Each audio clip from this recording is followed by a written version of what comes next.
There we go. Now we're live. This We're is an back. addendum to the show that we started just a little while ago.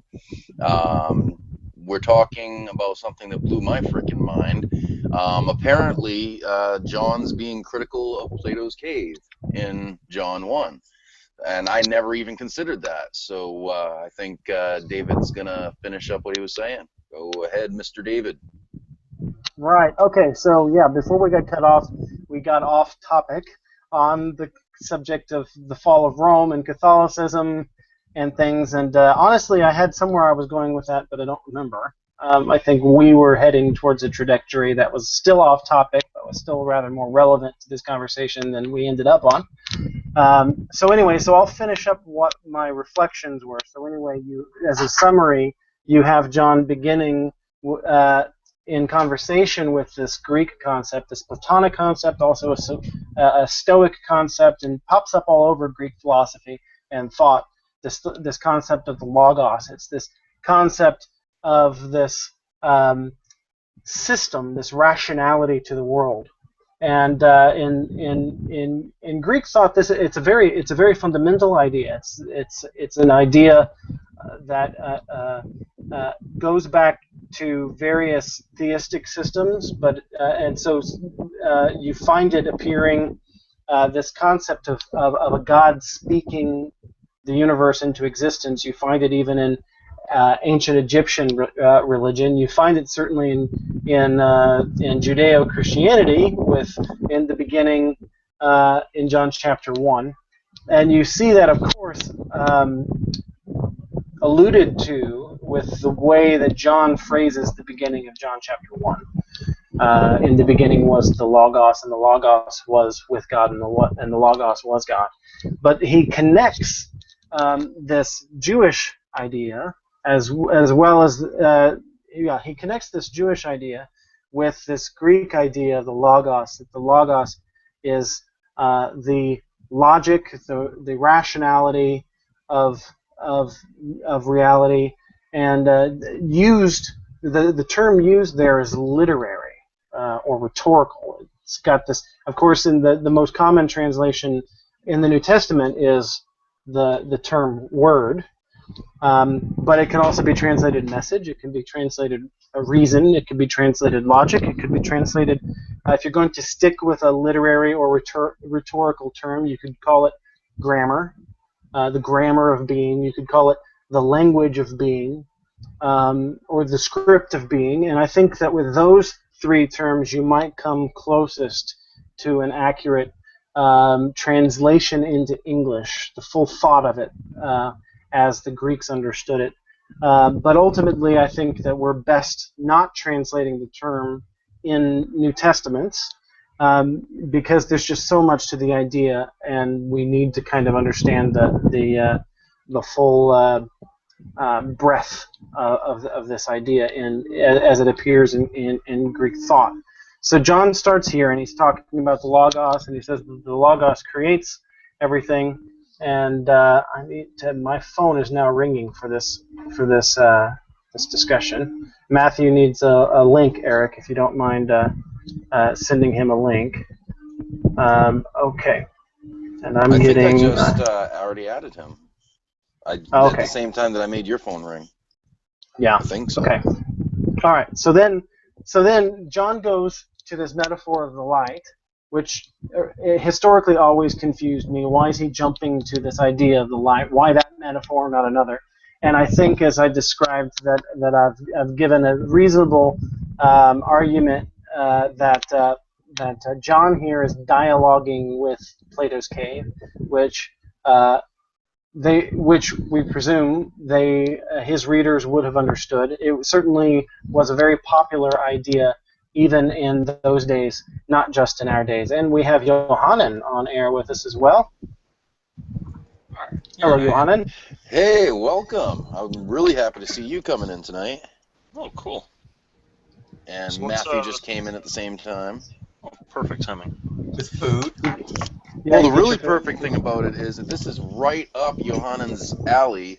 We were talking about the Apostle John's criticism of Plato's cave, popularly known as John 1. Hmm. Just the criticism of John Wenson I is would Platonist, I would Neoplatonist. say I would say criticism is maybe a deceptive term. I would say he's dialoguing with it. He's alluding to it. He's paralleling Yeah. it. I know I'm being So, purposely antagonistic. well, you could Yeah, that's interpret that term criticism in the literary sense, which would be accurate. very Neoplatonist. So Yeah. So anyway, so we have this idea of the light, and we have this idea of a man who was one of the ones chained and staring at the shadows all his life, but for whatever reason was freed and went out and saw the light, experienced it for himself. His eyes acclimated to the light, and now he's coming back into the cave to testify to the light. And this is John the Baptist in the Right. Apostle John's narrative here. And then he was not the light, but he came to testify to the light, the true light, or in Greek, the real light. And that, of course, Johannan, you would know that that term "real" has philosophical significance Right. to Greek philosophy. And so the true light in verse 9, which enlightens everyone, was coming into the world. He was in the world, and the world came into being through him, etc.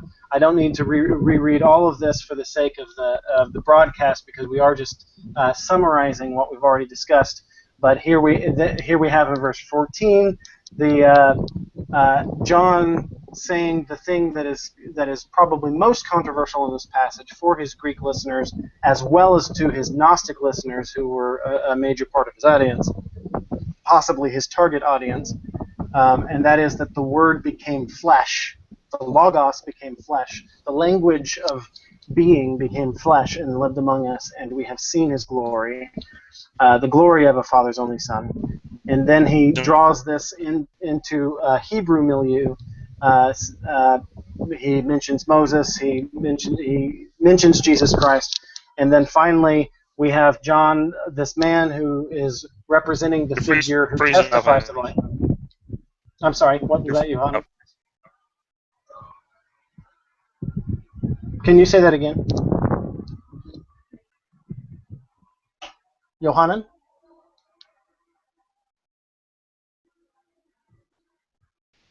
Have we lost Johannan? Hello, I'm here. I'm still here. Someone else. It looked like you were freezing up, David. Oh, was I? I think it was on your end, Johannan. My end. Okay, it's fixed now. Okay. Yeah, and so then you have John, this figure who brings the light back into the cave, and he's talking in Jewish terms, referring to Jesus as the Messiah. So that's one buzzword. He's referring to. You have this dialogue referring to Jesus as the prophet. You have this dialogue referring to Jesus as the Lord, and you have, of course, it calling Jesus the Lamb of God. And then you just have some logistical things to get out of the way so far as the Apostle John is concerned, in setting up his various arguments that he has prepared in the gospel. And then you have immediately following this the story of Jesus turned the water into wine, which we've already discussed, is, I think, the first, following the prologue, the first argument against Gnosticism, which, for your benefit, Johannan, is that in the Gnostic idea, in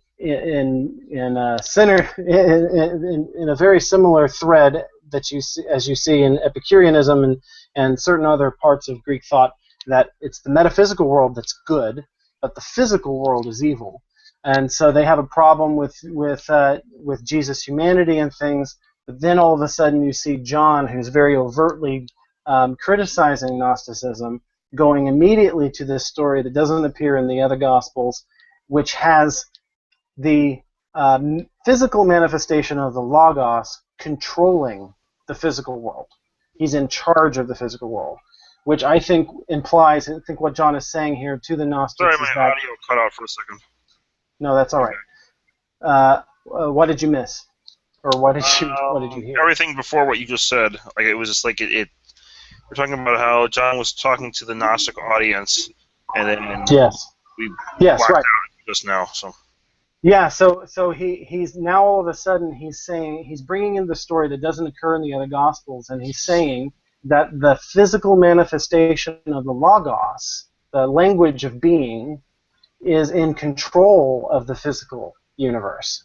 He's entering into the physical universe, and he is manipulating the physical universe, turning water into wine. So I think the implication there for us, or the implication for the Gnostic, the people who are on the fence about Gnosticism in his day, is that it can't be all bad if God is in control of it. If God can control, You know what also sounds like?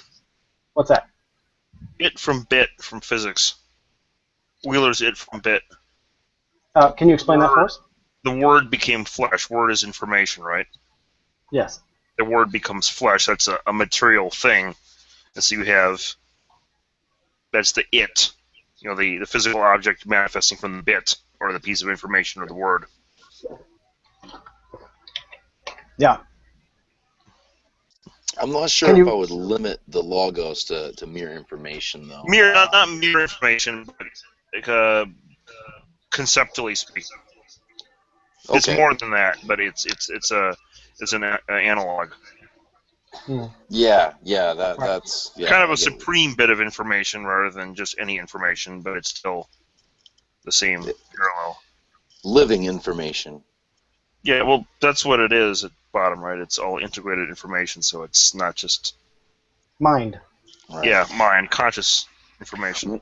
One of the things, because we had to segment this broadcast into two, because when Justin logged out, he accidentally ended the whole broadcast. So that's why we have this second one going now. I see. And so what I had said before when we were first starting is I'm getting the sense lately that I really feel like we're over-mathematizing God, over-quantifying him, and reducing him down to mere principles, and we're missing the blood of God. You know what I mean? Either the heart. Like philosophically or scientifically speaking, you mean?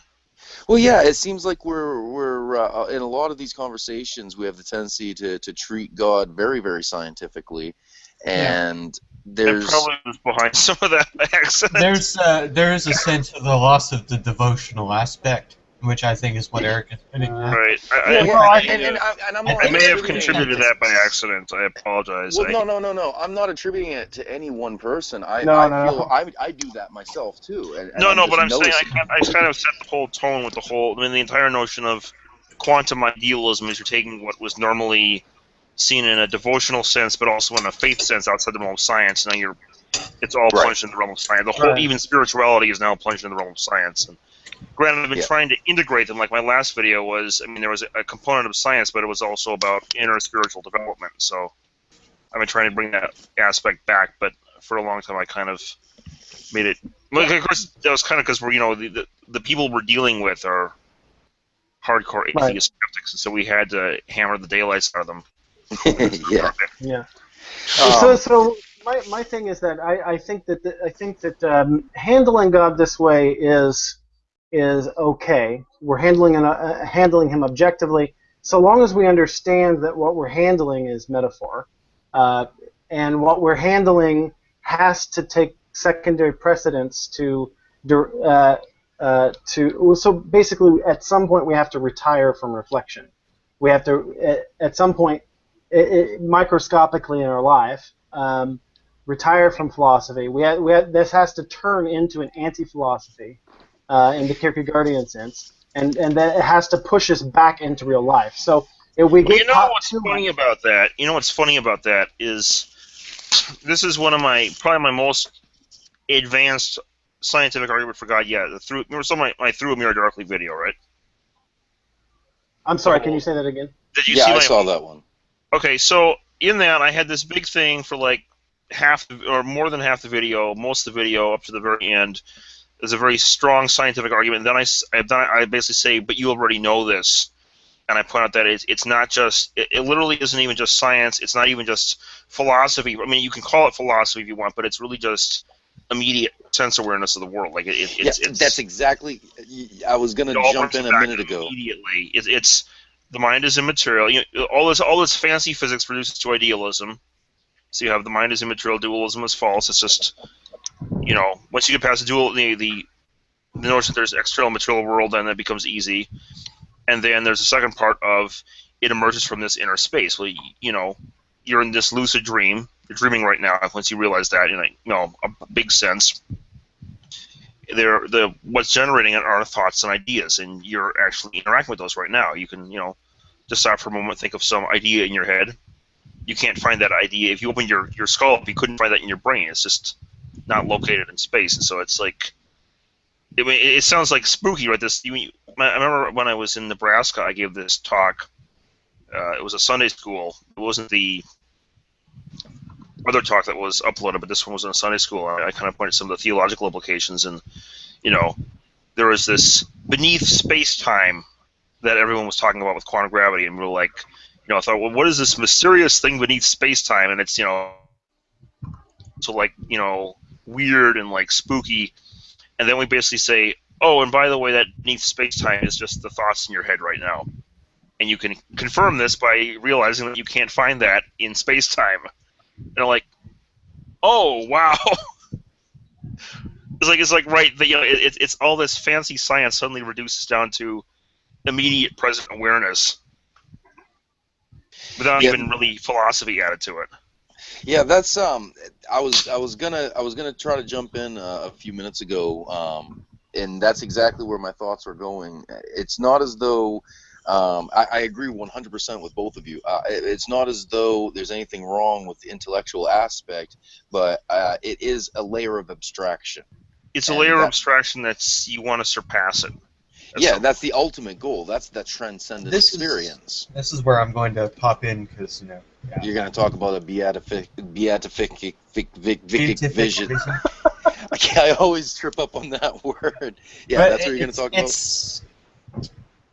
In the long run, yes.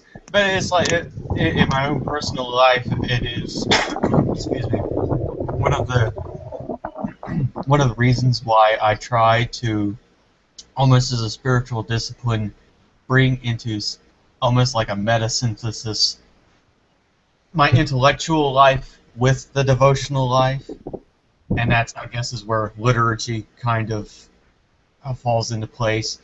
Because there is that tendency of divorcing the intellectual and the abstractual life from the life of flesh and doing, which is very reminiscent again to the incarnate metaphysics going on. There is a living out of the incarnation and how it does kind of eschew the Gnostic way of doing things, which is to divorce those things and to leave one out. So in my case, yes, I am on board, even as somebody who is very highly in the conceptual world of things. There is a need to ground it with a living out of art, as it were, which is the unity of the realm of sensible images and icons and all of that, and the intellectual reasoning behind it. So, now, there is something else that I find fascinating about all this, is you saw the physics in Through a Mirror Darkly. That's very advanced theoretical physics, right? It's like cutting-edge stuff. Well, advanced, but stuff that I've you're giving names to things that have gone on in my head for a long, long time. Right. Well, the point is, though, is that it took us hundreds of years to get to that point, right? Supposedly, I could get in a very big rabbit trail about that, but I'll just give you that. Right, but the thing is, it took us since we had to develop Newtonian mechanics, electrodynamics. Then electrodynamics gave us relativity.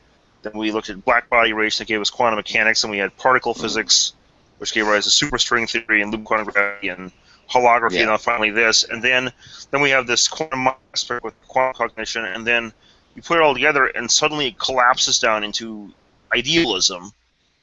And the funny thing is, you discover that same idealism, how I derived that in my video for a second, it was all, literally, you could derive it all in about a minute, and it was all just pure introspection. And you had this entire vast span of scientific development suddenly being, you could know the exact same thing from simple introspection without any reference to the outside world in 1 minute.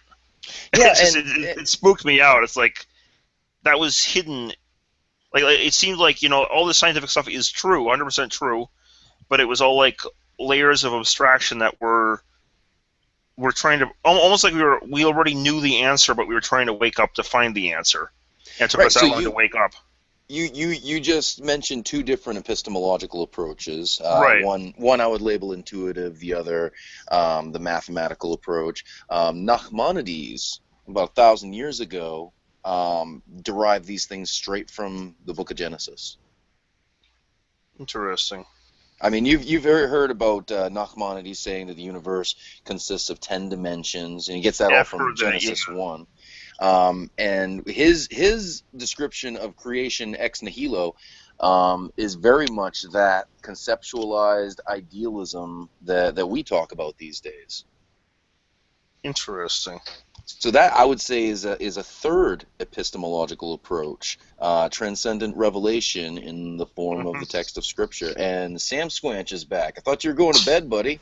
Yeah, but I had to leap in because, I was listening while I was in the bathroom.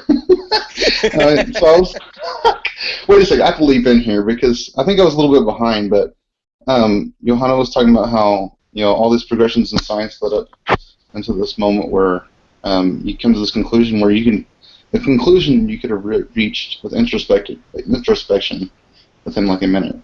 I was like, well, that's what I've been doing all along. Because it seems almost like the entire. I mean, I don't want to diss on science. It's all true. It's valid and give us ways to put math on this in a more robust way so we can really know it. But like, it's almost like we already did know it. In this, it was layers of abstraction. Like what was going on in the outside world was already going on in the inside world, but it was like the outside world was a projection of the inside world plus this whole ton of layers of mirages and labyrinths. Once you got to the last, went down the last tunnel, the labyrinth, or last passage of the labyrinth, you find that, wow, we were already there at the beginning. Reminds me of that Robert Test big collapses. Like, what are those? There's a movie trope like this. It's like cosmic. I saw this on TVTropes.com. Actually, it's really funny. Ontological mystery. You've heard of a movie there's an ontological mystery? No, sounds interesting. I haven't. Someone stuck in the Matrix, or a better example would be, did anyone see the movie Dark City? Oh yeah, it's one of my favorites. Yeah, okay, and you know how there's this huge mystery, right? And all these weird things going on, and no one can really figure it out, and then suddenly everyone figures it out, and it all snaps together, and you're like, oh wow, this whole city was not really a city, everyone's having their minds wiped, there's aliens running it, and we're on this giant space habitat floating out in the middle of nowhere. And then everyone knows it, and it all of a sudden everyone wakes up, and then it was like we already knew the whole thing. This is some crazy synchronicity and shit going on because I have we've been talking about doing a show about interpreting movies and the theological implications and all of that stuff, and that was one of the first movies that I had in mind to talk about was Dark City, and also like the 13th Floor, of course. Oh yeah. I totally took my headphones out so I couldn't hear the spoilers. You've never seen Dark City? Are you crazy? No, I haven't seen it yet. Don't spoil it. It's like you're in a big dream, and there's this big giant mystery that goes through the whole dream. Ever since I played Final Fantasy VII, I've been immune to spoilers. And then once you figure the dream out, figure the mystery out, all of a sudden you discover that not only have you figured the mystery out, you realize that you actually knew the mystery the whole time, and then when you do, the whole environment in which the mystery exists just starts to collapse. It'll be okay, Justin. You knew the spoiler this whole time. I just know that I've been looking for Shell Beach my whole life. That's all. I think I'll be watching the movie tomorrow before I listen to the rest of this talk. I'm going to binge on anime. That's what I'm doing. I'm telling you, dude, Dark City, one of the best. And you heard me mention the 13th Floor. If you haven't seen that one, that's another pretty good one.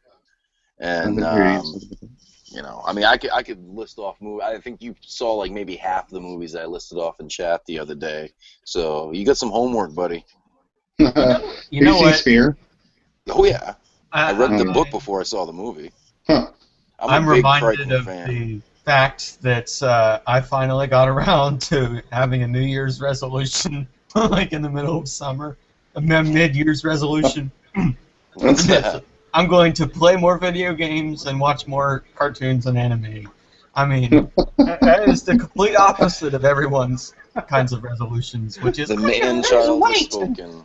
And it's That's like, That's okay, Peter Pan. You don't have to grow up. You can be a Toys R Us kid. but this is funny to me because like the irony is that in my devotional life and in my prayer life and all of that is that most of the time when there is some kind of like shift or something needs done or there's a doing that needs like an important maturing moment, I guess, is that God tends to lead me not into doing something adult, which is like however that prayer thing goes. Usually it's, okay, we're going to stop working for a while, and we're going to have fun.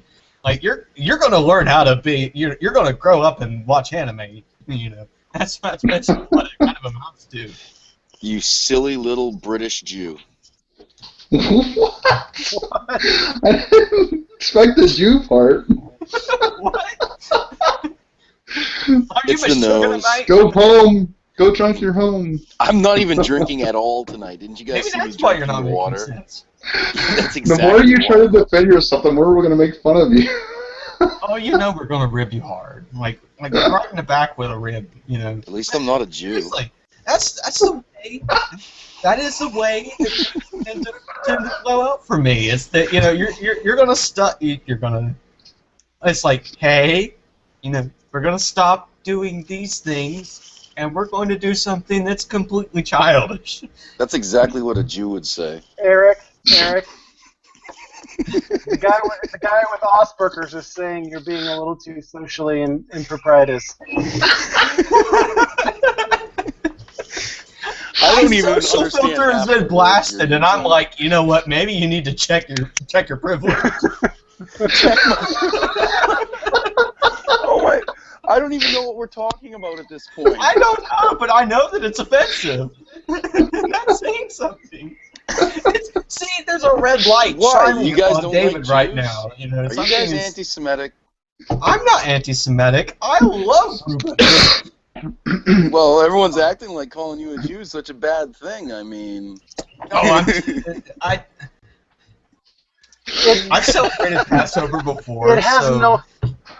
It's so What is it? meaningless. We don't know what you mean, so we have to interpret what you mean, and we're obviously thinking the worst because one, it's you. Yeah, that is true. I mean, there is the context of Eric, and it's the. all right, I gotta flip If it off refers this to roll women, switch. minorities, small children, dogs, and Don't forget amputees. amputees, fictional Hey, characters, where do you go, guy with no arms, no legs, and bushes? long-haired Transableists. hippies, trees, Someone who flowers, suffered a tracheotomy.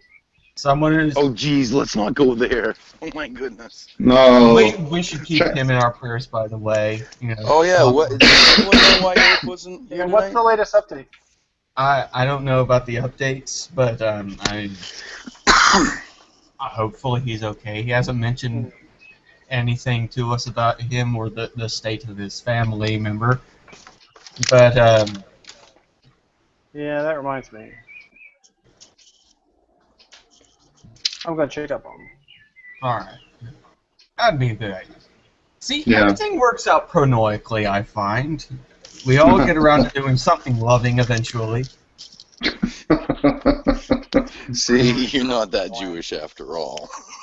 Oh, jeez. Oh my All god! right. I'm done. Really? I'm sorry, I can't help it. I think I have Tourette's syndrome or something. I think it's a little bit more than Tourette's. Well, you gotta remember, I'm normally like just waking up now. I get up at like 3 o'clock in the morning most days, so I'm a little. Have you tried switching from alcohol to coffee? Dude, I'm worse when I'm sober. I'm telling you. Like when I'm drunk, I act kind of normal. When I'm not, I act like this. This might be So- a need. There might be a spiritual discipline in your future. I Where think you I, need to- Sleep drunk. I think that David would like to rope this back in somehow, some way. Please, Yes, please, David, please, save brother us. David. save us from our own miseries and I Oh should probably man. get back off. Have a good night. bye, Justin. Have a good night. All Good my night, hearts. Justin. See you, Justin. Well, I mean, I don't think that I have, anything more to say on John chapter 1. I think I pretty much made my point. I think it's deliberately paralleling Plato's Cave, and I think by means of Plato's Cave, it makes a hell of a lot more sense than all of the theological loop-de-loops and the weird narrative, like jumping from random metaphor to random metaphor, ever Well, yeah, did. it makes perfect sense to me because that would be very prescient in the Hellenistic mind of that day. It makes it beautiful, quite frankly. I mean, and when something's beautiful, that usually seals it for me. I'll be honest. I mean, it's like that is straight to my heart, beauty, like capital B beauty, not just like aesthetic loveliness. So if that understanding was a woman, I think I would probably be married. well, what if she wasn't interested? Beauty is always interesting. I mean, Hi, there's. Megan. I can't think of anything beautiful I've ever seen in my life that hasn't been interesting. These twists and turns are just so fascinating. I mean, it's like I think there's gonna be really trying hard to see if there's anything that's been boringly beautiful. I think we gotta, in your quest for words, I think this is a legitimate time where we need to find a word that accurately conveys what you mean specifically by beauty. Because Hey, I was exactly going to go there. yeah, okay, I didn't realize that. We're all coming into sync. And I thought I was like all smart and stuff. This is one of the great things that I got from Simone Weil, because she connects the concept of agape with the concept of beauty, and I think it really makes a lot of sense. So with her, the concept of agape has a lot to do with her concept of attention. So this is a very loaded word for her. You pay attention, and that's what constitutes, at least before action. That's what constitutes agape. So we pay attention to one another. You look them full in the face, and you experience them subjectively. You just invite them in. You pay attention to them. And paying attention to something or to someone is the initial experience of agape that precedes actual action. And so then she does that make sense? Oh yeah. Move on?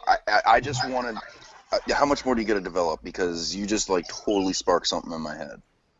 I don't have much more to go. Okay, So go ahead. the idea of beauty then is the experience of paying attention to something objective. And like real attention, and so it's not just paying attention to a subject, but paying attention to an object as though it were a subject, and so then we get this. I mean, ultimately, and now I mean, there's more to fill out there, but ultimately, what you end up with is a really artful way of explaining how beauty you even experience sometimes in the morose. You experience beauty in even the macabre. Yes, yeah. sad is happy for deep people. It's like in my experience, I've always kind of defined beauty as being synonymous with the good and like the encountering of it, of the real.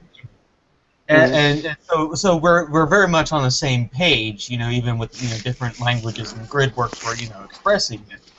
And that's I would one of the big things for me though is the beauty in tragedy, because that's a redeeming thing that happens. But anyway, as you were saying, I'm sorry again. No, yeah. The redeeming of tragedy by means of the experience of beauty is a fascinating question. I think Carl Jaspers would have something to say about that. His title of one of his books is "Tragedy is Not Enough."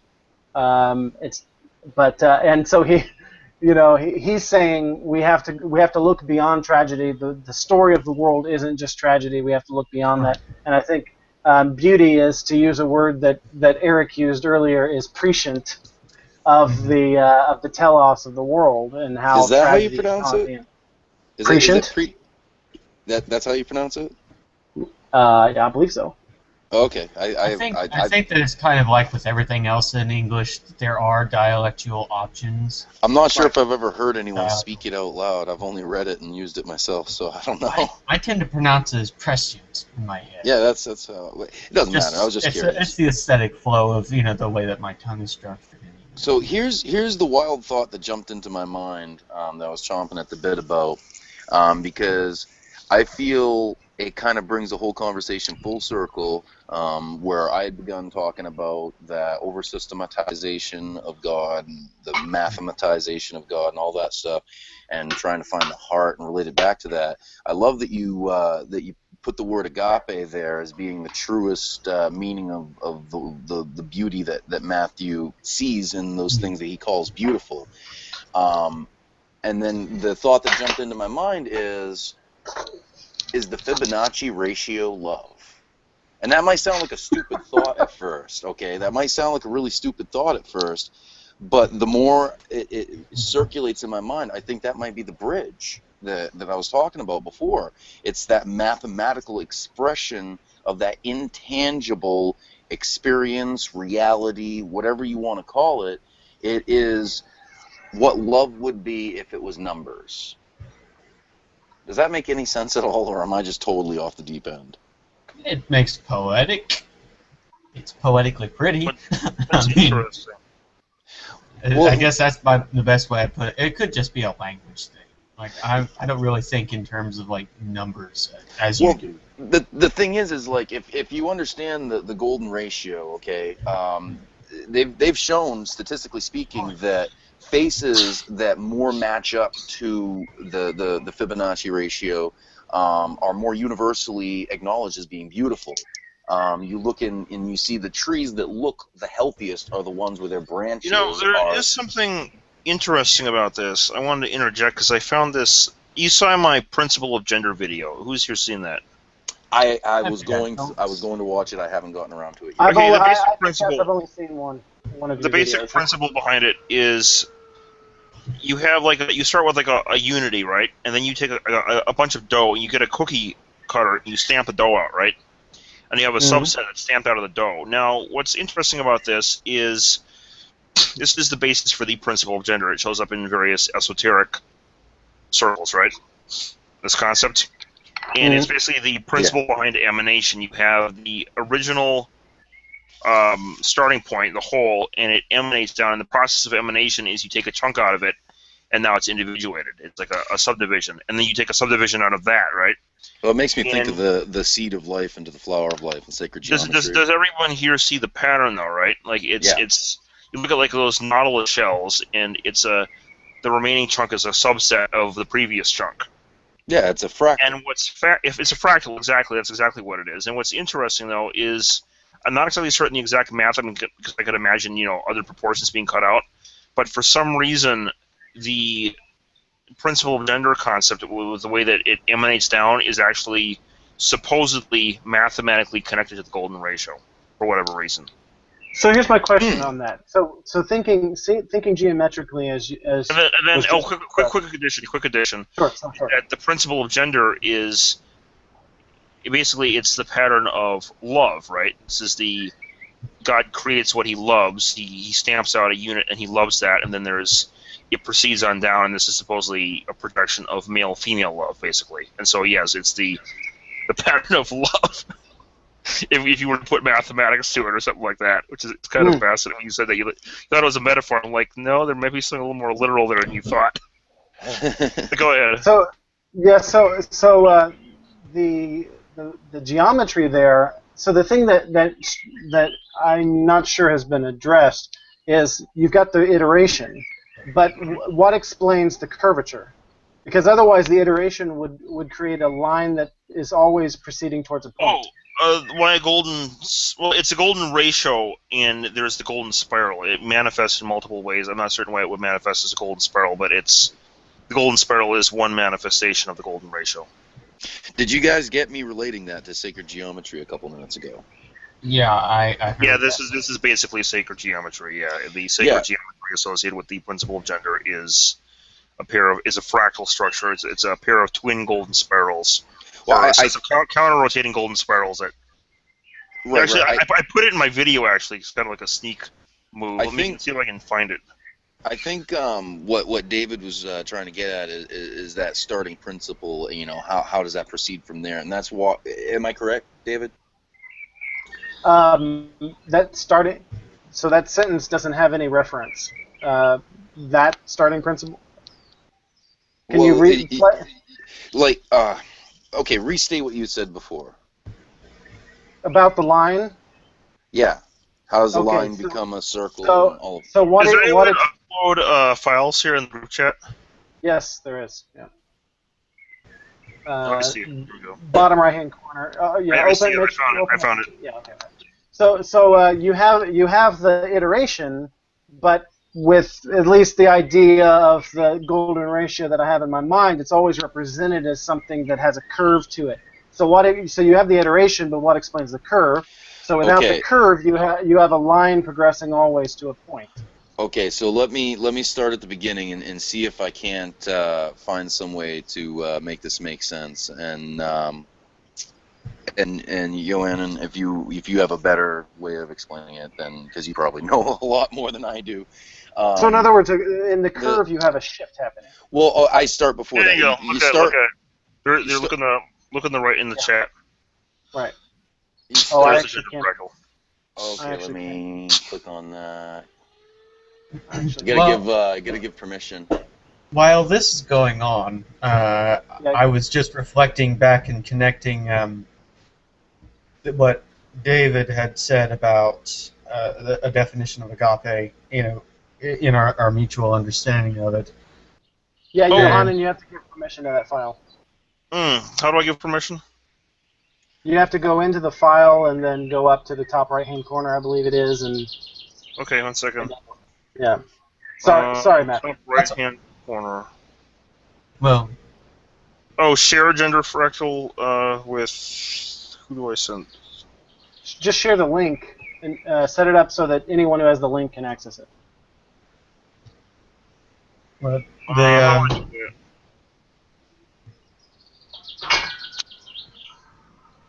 the thought that I was having was relating that back to the earlier conversation we had about being self-relating.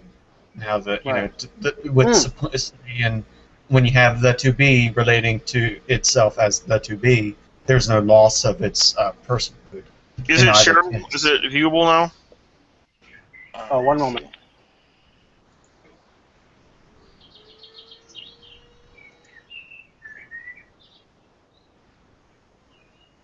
No. Nope. Well, let me just say what I was gonna say before, and I like that Matthew started there because that's kind of where I was gonna start. Is that being itself and that self-relating. I see that in sacred geometry where you start at a singular point and then from that point you have a vector. That vector can trace around a radius. The self-relating is the radius. It's the other point that shares the same radius, and that's how you begin constructing the seed of life.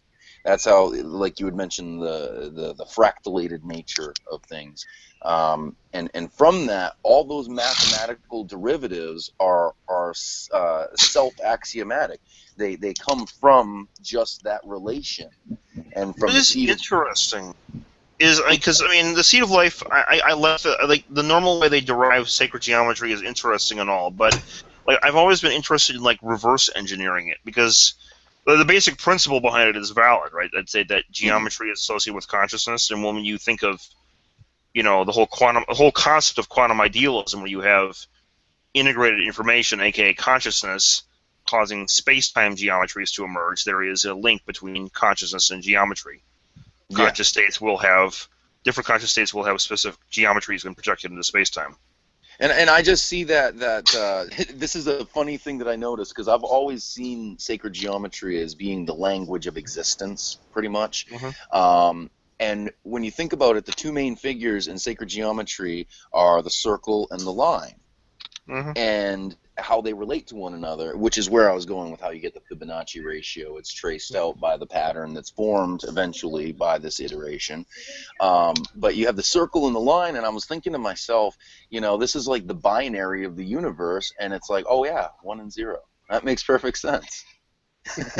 Well, I was going to. It's almost like a cosmic joke, but I was going to go into the connecting of agape with the self-relating in the through the grid of God being present to, everything that God is. Like to be is present to be, and in every ontologically possible fashion. All right, guys, give me exact instructions on how to make this shareable. Okay, one moment. Let me pull up actually, you know what? I can't. Eric, can you do that? My browser is not fully playing by the same rules everyone else's is. I'm sorry, I didn't catch that last bit. My phone kicked me off again. Never mind. Let me try something else. Yeah, I'll attempt to do it so I can actually create a step-by-step for you. Okay. Right.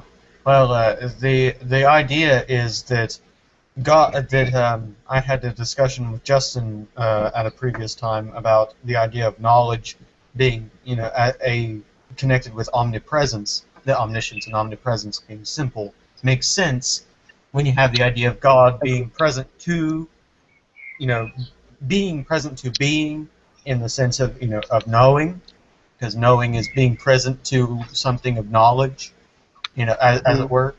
I mean, it kind of makes sense in that way. That if to be is present to be, and it is in that way as in knowing, present to it as knowing it in the more than intellectual fashion, then you get agape immediately from that, because you are getting the full attention paid to itself as almost the object, but as something more than object and subject. It's something, the unity of both, and the ground of both as notions. Like, auto-objectively, I guess was the way I put it before. Subjective, maybe. Object, subject, subjective. Anyway. What? So that was my notion of it, as agape coming out as an immediate thing from the fact that to be is always present to be without loss of its nature, in any sense. The way that with finite beings there is something of, I don't want to call it a loss, but when we experience ourselves as objects, we're not really experiencing ourselves as objects, and the notion of our objective self being, us. I mean, there is that kind of nature, but it's like when you look at your hands, you're not really like, you're not always thinking of the hand looking back. You're touching on the hard problem, Bob. There is the hard problem there. But and that's something that does need fleshed out. I mean, there is the subjectivity always there, but I was just that was my thought that I wanted to get out. Kind of the implicity of agape in what comes out as that thou art that. And aside, for Johannen's sake, sorry, just hold your thought. I want to get back to it. Okay, Johannen, pull up your drive.google.com. Locate the file that you want to go to. Don't double click on it. Just locate it. Right click on it. Hit get link. Hold on, slow down. Okay, Sure. right, drive.cool. Oh crap! I think I may have. Okay, should I just go to straight drive.google.com? Yes. And then right-click on it. All right, hold on here. Uh-oh, made it. That's Taking forever to load. Okay, now I'm hold on, still loading.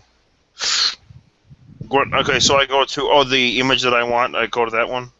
Right click. And right click, hit share, Okay. and then in the top right hand corner, you'll see get shareable link. Oh, I see it. Okay. And then you can determine whether or not people who get the link can edit, comment, view, and then just copy that link to us. Don't worry about assigning particular permission to particular people. Okay. Word. See if that works. Oh yeah, we can see it already in the it popped up. Yeah, that's supposedly how the gender fractal looks. Now, what's fascinating about this is, has anyone here seen medieval paintings of the beatific vision? Yes. They have the angels spiraling around, and counter-rotating, and it's all going up to heaven, and that actually the image goes back like probably before Christianity, like way to antiquity. Mm-hmm. And it's fascinating because that's based on the gender fractal. That's the basis for it. The idea is that all the pieces they've been emanated down, and now they're reintegrating back together in the way they were emanated, and really they cool merge back into the one, basically. And it's the a really pine cool cone thing, viewed from bottom. Yeah, well, that's kind of the point. That's you'll find it everywhere in nature, all over the place. Mm-hmm. And look at that. You look at that right there. That's the sunflower. Look at the sunflower. Mm-hmm. Yeah, and this is the way that you derive this figure. It's not a figure in and of itself. It's a relationship, is what it is, mm-hmm. because you can overlay the seed of the flower of life. Done many times over, and the points will match up with all of the intersecting points, and you can find those vectors by tracing a certain relationship between different aspects of the whole figure.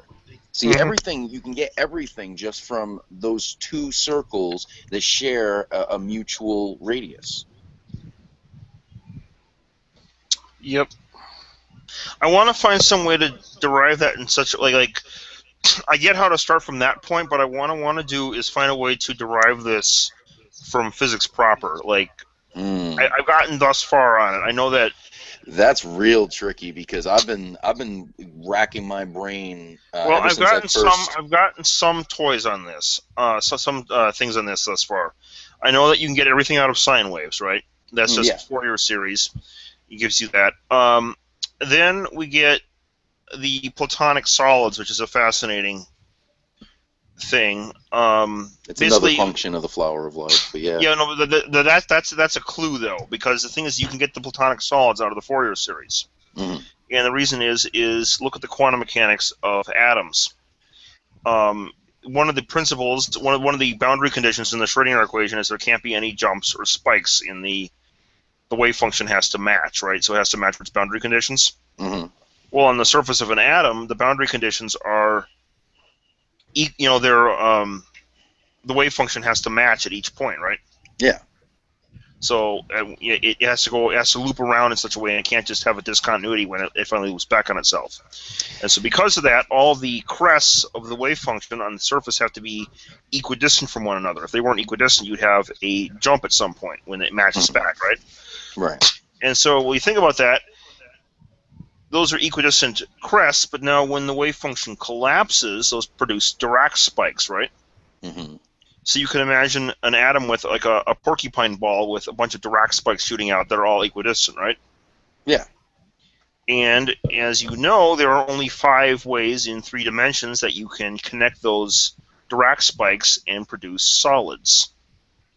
So you think that somehow you're going to reduce this to be able to find the deeper geometry beneath the appearance, the 3-dimensional appearance that we see. You're going to relate it somehow to the simplistic system of sacred geometry on an actual level? Oh, yeah, that was kind of the plan. Like it was you wanted to reverse engineer it with physics. See, I just always assumed that there was no real correlation, but that the geometry accurately described interactions between the propositions. Right, but the idea is that you can firm that up somehow, and like it's kind of cool. I mean, because I'd like to see you develop it if that's possible. Yeah, I mean, I have. It's not a complete. It's a work in progress right now. I have the platonic solids, and I had actually heard somewhere that they had found that every atom on the periodic table is related to one of the 5 platonic solids, which is not a surprise given. I've heard that, but I've never really seen it established. But I have heard it. Well, it makes sense given what I just told you, right? The wave function has to match, and then when the wave function collapses, you get all the bunch of the porcupine ball of Dirac spikes. Yeah. And then you connect those, and you automatically get one of the 5 platonic solids. I think probably the real key to this is, and I believe you agree because of that one video of yours that I saw. I can't remember what it was called, but it was about black holes. And I personally believe that all of the universe is one big quantum singularity. That the universe is a hologram. Or one quantum wave function. Yeah, that's a better way to say it. It is. Conceptualizing. But that it's all one big hologram, and that in our relation, how we can see it is that this universe is the information that is imprinted on the event horizon of the singularity. So basically, all of reality is actually 2-dimensional. That makes some sense. No, I haven't understood this paper fully, but I did find a paper online by a guy named Frank Bovenkamp from the Netherlands, or Vanden Bovenkamp from the Netherlands, and it was Wi-Fi, a derivation of the golden ratio based on heterodyne phase conjugation. And apparently, that's way over my head. Yeah, it's a little bit over my head even. I'm trying to work on it though, but apparently they found a way that, let's see what it was. Okay, here's kind of interesting. Despite its ubiquity in practical applications, the golden ratio was never derived based upon fundamental physics criteria. However, the field of, quote, secret geometry, unquote, which we might consider intuitional science, and where phi is also prominently present, is being disseminated by one of its leading proponents, Dan Winter, as an actual modeling of sustainable, mostly spherical wave patterns in 3D space. So it's apparently, in order to sustain the wave structure, it has to be arranged in, like there's I guess what they're saying is there's some kind of natural linkage between Fourier series and the golden ratio. Well, here's exactly where you just took me when you said that. I'm thinking of wave functions. I'm thinking of the relationships and everything. And I think sacred geometry itself, because it's so intuitive, is the form that's behind the expression or the emanation. And that by reverse engineering it through physics, I think you might be able to find points of contact there, but I still, there's something inside of me that screams out, no, it's not something that can actually be held in your hand. It's you'd be surprised what you mean, like because it's like putting a divine mystery, as it were, in terms of physics. Mm-hmm. You'd be surprised how far we've gotten with that. Okay. Does everyone here know of the development recently? Well, which one? Jordan from Spirit Science. That doesn't ring a bell. He's contacted me asking for help with physics, right? Oh, wow. I have some, and my next project right now is to work on a digital physics argument for his channel. Huh. So we're gonna basically drop the hydrogen bomb on him. And now the cool thing is I have toys in the basement, let's say, that I have not released for my channel for public use, right? Right. They sound crazy, or I have released them, but I haven't said what they are. For example, you've heard of things like Hermeticism, right? Yep. You wouldn't imagine that could be reverse engineered with physics, would you? Sorry to interrupt real quick, but I'm getting kind of tired, so I'm going to have to bow out for a bit. Okay, see you, Matthew. All right, you have a good night, Matthew. Yeah, good night. See you, Eric. All my hearts. You guys are so awesomely gay. Yes, we are, honey. Yes, we are. Oh, go to bed. It's nothing compared to the friggin' love fest I see between you and Justin on a daily basis. Hey, he's my bro. My best yeah, that song Bromance was about you guys. He's your Eric, boo. Yeah, sorry, go ahead. You wouldn't imagine that something like Hermeticism could be reverse engineered. That's like No, I would never think that. I would. What if I told abstract. you that I have something like that in the sub basement? Think of it like a retro-engineered flying saucer. I would ask for a sneak peek.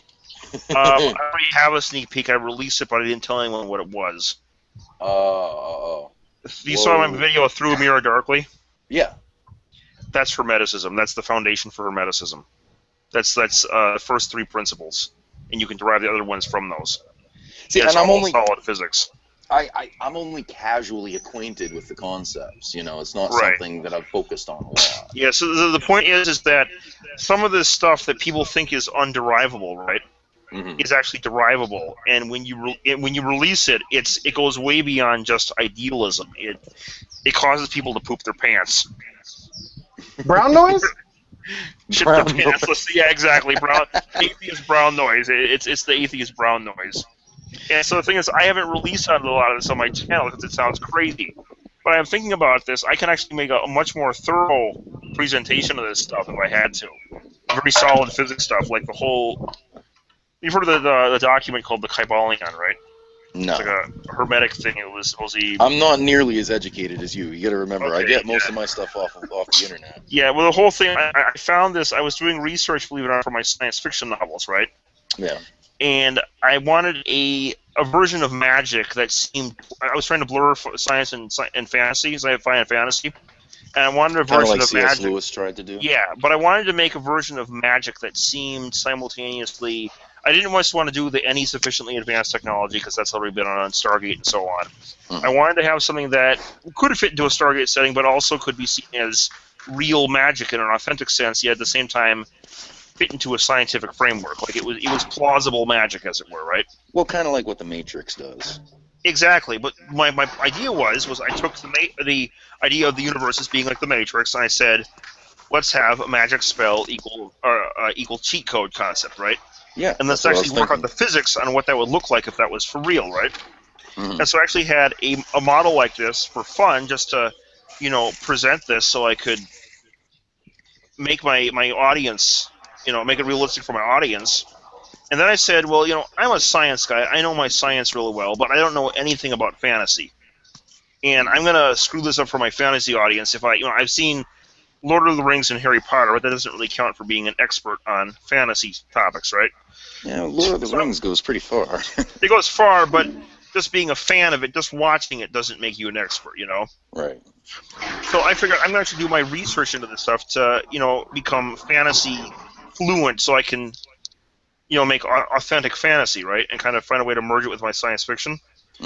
In the process, I looked into things like, comparative mythology and folklore and occult magic systems. In the process, I discovered something quite disturbing. The fake science fiction magic that I told you about was identical down to precise details to ancient Egyptian Hermeticism. How's that for spooky? Sounds. Have you seen a relationship to alchemy at all? Oh yeah, that's alchemy is a form of. Here's a cool one. I actually had this in a dream once, believe it or not, and I thought about it after, like, that makes perfect sense. You know how they say that? Well, firstly, alchemy. Carl Jung noticed that it's more of a psychological thing. Yes, that's exactly where I was going with it. But here's a cool possibility, thought for you.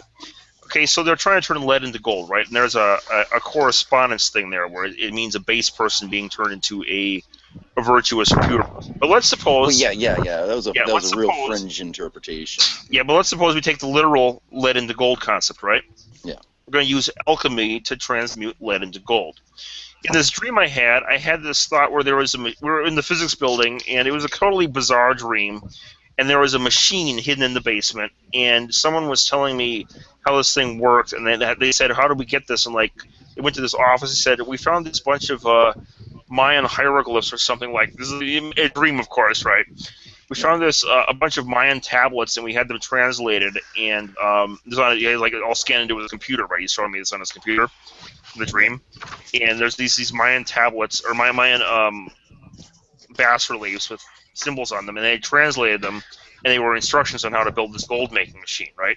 And so I asked him, how does the gold-making machine work? And so what it does, he said, was it changes the superstring vibration frequency of the neutrons in the lead molecule versus the proton. That causes them to become radioactive. They spit out, alpha particles, and that turns them into gold. Right. And I Well, thought to we're myself, here's the funny thing, right? That sounds like a plausible scientific way. I mean, if someone could find some way to change the superstring vibration frequencies of the neutrons, that would be an actual way to transmute the elements, right? It's nuclear transmutation.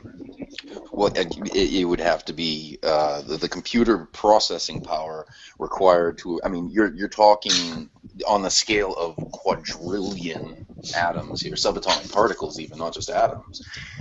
That's Right, but if something someone that. could find some way to do this in some way to change the neutron's vibration frequency in an on command way, so you could What simply what put what that in a what Like machine. I'm trying to say singing. is it would require quantum intelligence, deeper than mere even analog computers. I mean, it would have to be quantum intelligence, and Well, that's where I I'm was saying, kind well, of the going. concept is actually pretty simple, though, right? The concept, yes, but the actual implementation Yeah, itself, that's true. that would require some serious agency.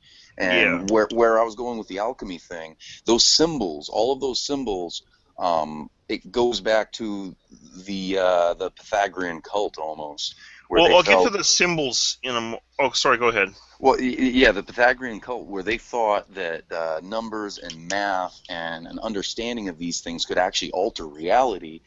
It through the invocation of what you were talking about, command codes, Yeah. these pathways in our own intelligence that we can gain access to through the proper conceptualization, which is the purpose of all of those geometric figures. We're going to get to that. I have a surprise for you there in Through a Mirror Darkly, but I want to finish the gold and the lead thing. Okay. Okay, Yeah. so now everyone agrees that alchemy is a sub-branch of Hermeticism, right? Yes. Okay, now this was the fascinating thing. Let me get this out of. Actually, I have this on my computer, but I think. Okay, where are we here? Okay, open up. Okay, so remember I said you change the superstring vibration frequency, and that causes the transmutation to occur Yeah. because it causes the neutrons to alter and so on. Hmm. Right. Okay, so now here's the funny thing.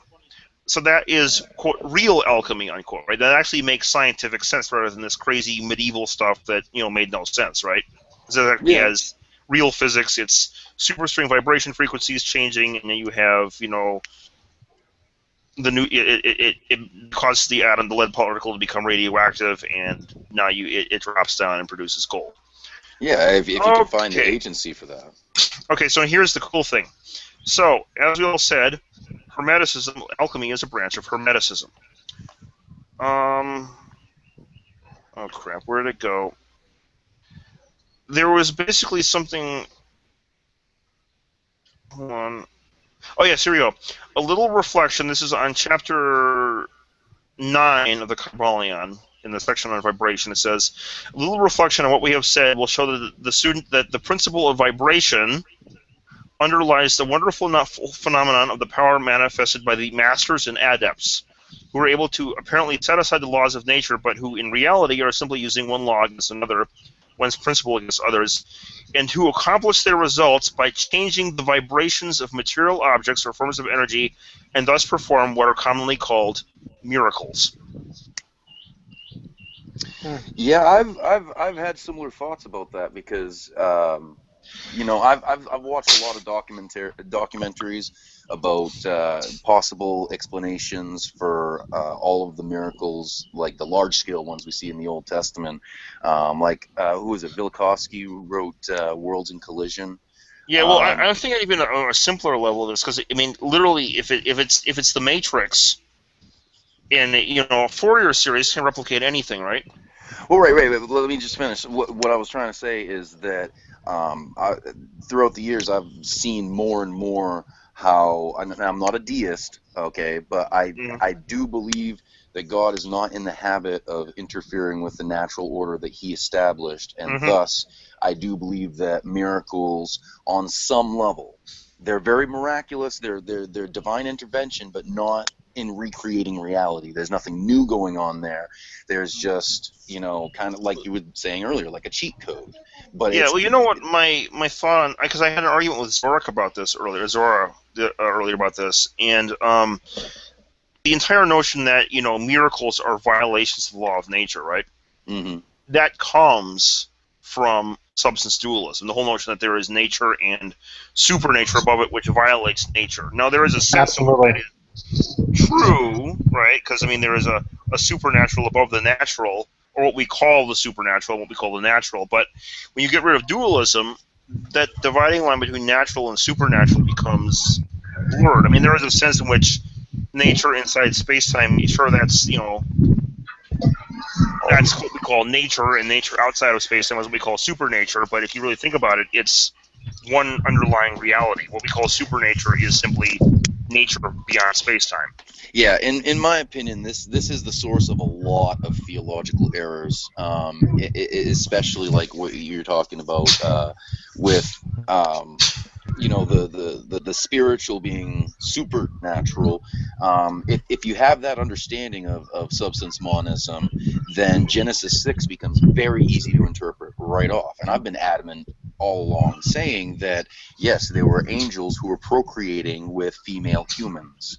That's really what the Bible is saying there. You know what I thought about that is there, right? What's that? Here's the thing, right?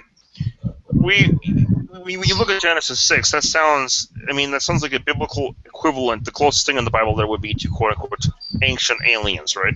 Yeah, exactly. Well, here's the thought about that.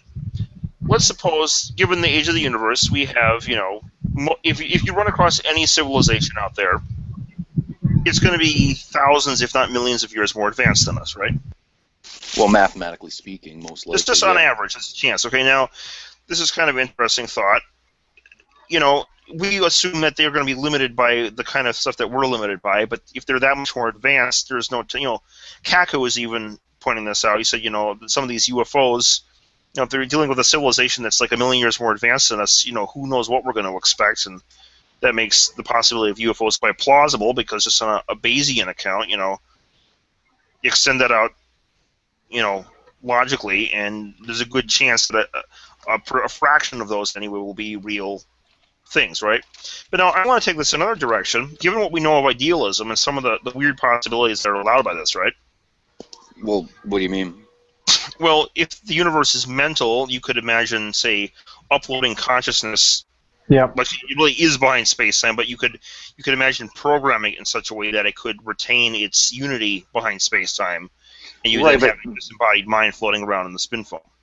There's nothing scientifically implausible about that. No, Crazy, but you'd have to develop. It wouldn't be like what you see in the movies. You couldn't download it to like what we'd call a conventional computer. No, yeah, it wouldn't be downloaded to a conventional computer. It's platonic information. Yeah. We're not talking about ones and zeros here. We're talking about something that's beyond what. It's analog states, analog platonic states embedded in the plane. But the point is, yeah. Can I ask you a question? Have you read the book Snow Crash? Yeah, I love that book. That was an awesome book. Okay, I was going to recommend it to you because it toys with some of these concepts in an interesting way. Yeah, and then he has then magic spells can work in virtual realities, but not in the real world. Like, oh man, he has no idea what our world is. Does he? Yeah. Well, of course, that was in the 90s. Yeah, it was in the 90s before they knew about all this digital physics stuff. Yeah. Whitworth. So now here's the funny thing about this is you could imagine a angel or something, or let's forget an angel, say a very advanced alien that was able to program, not maybe in a digital sense, but every analog thing can be represented digitally, so, even if it's not digital itself.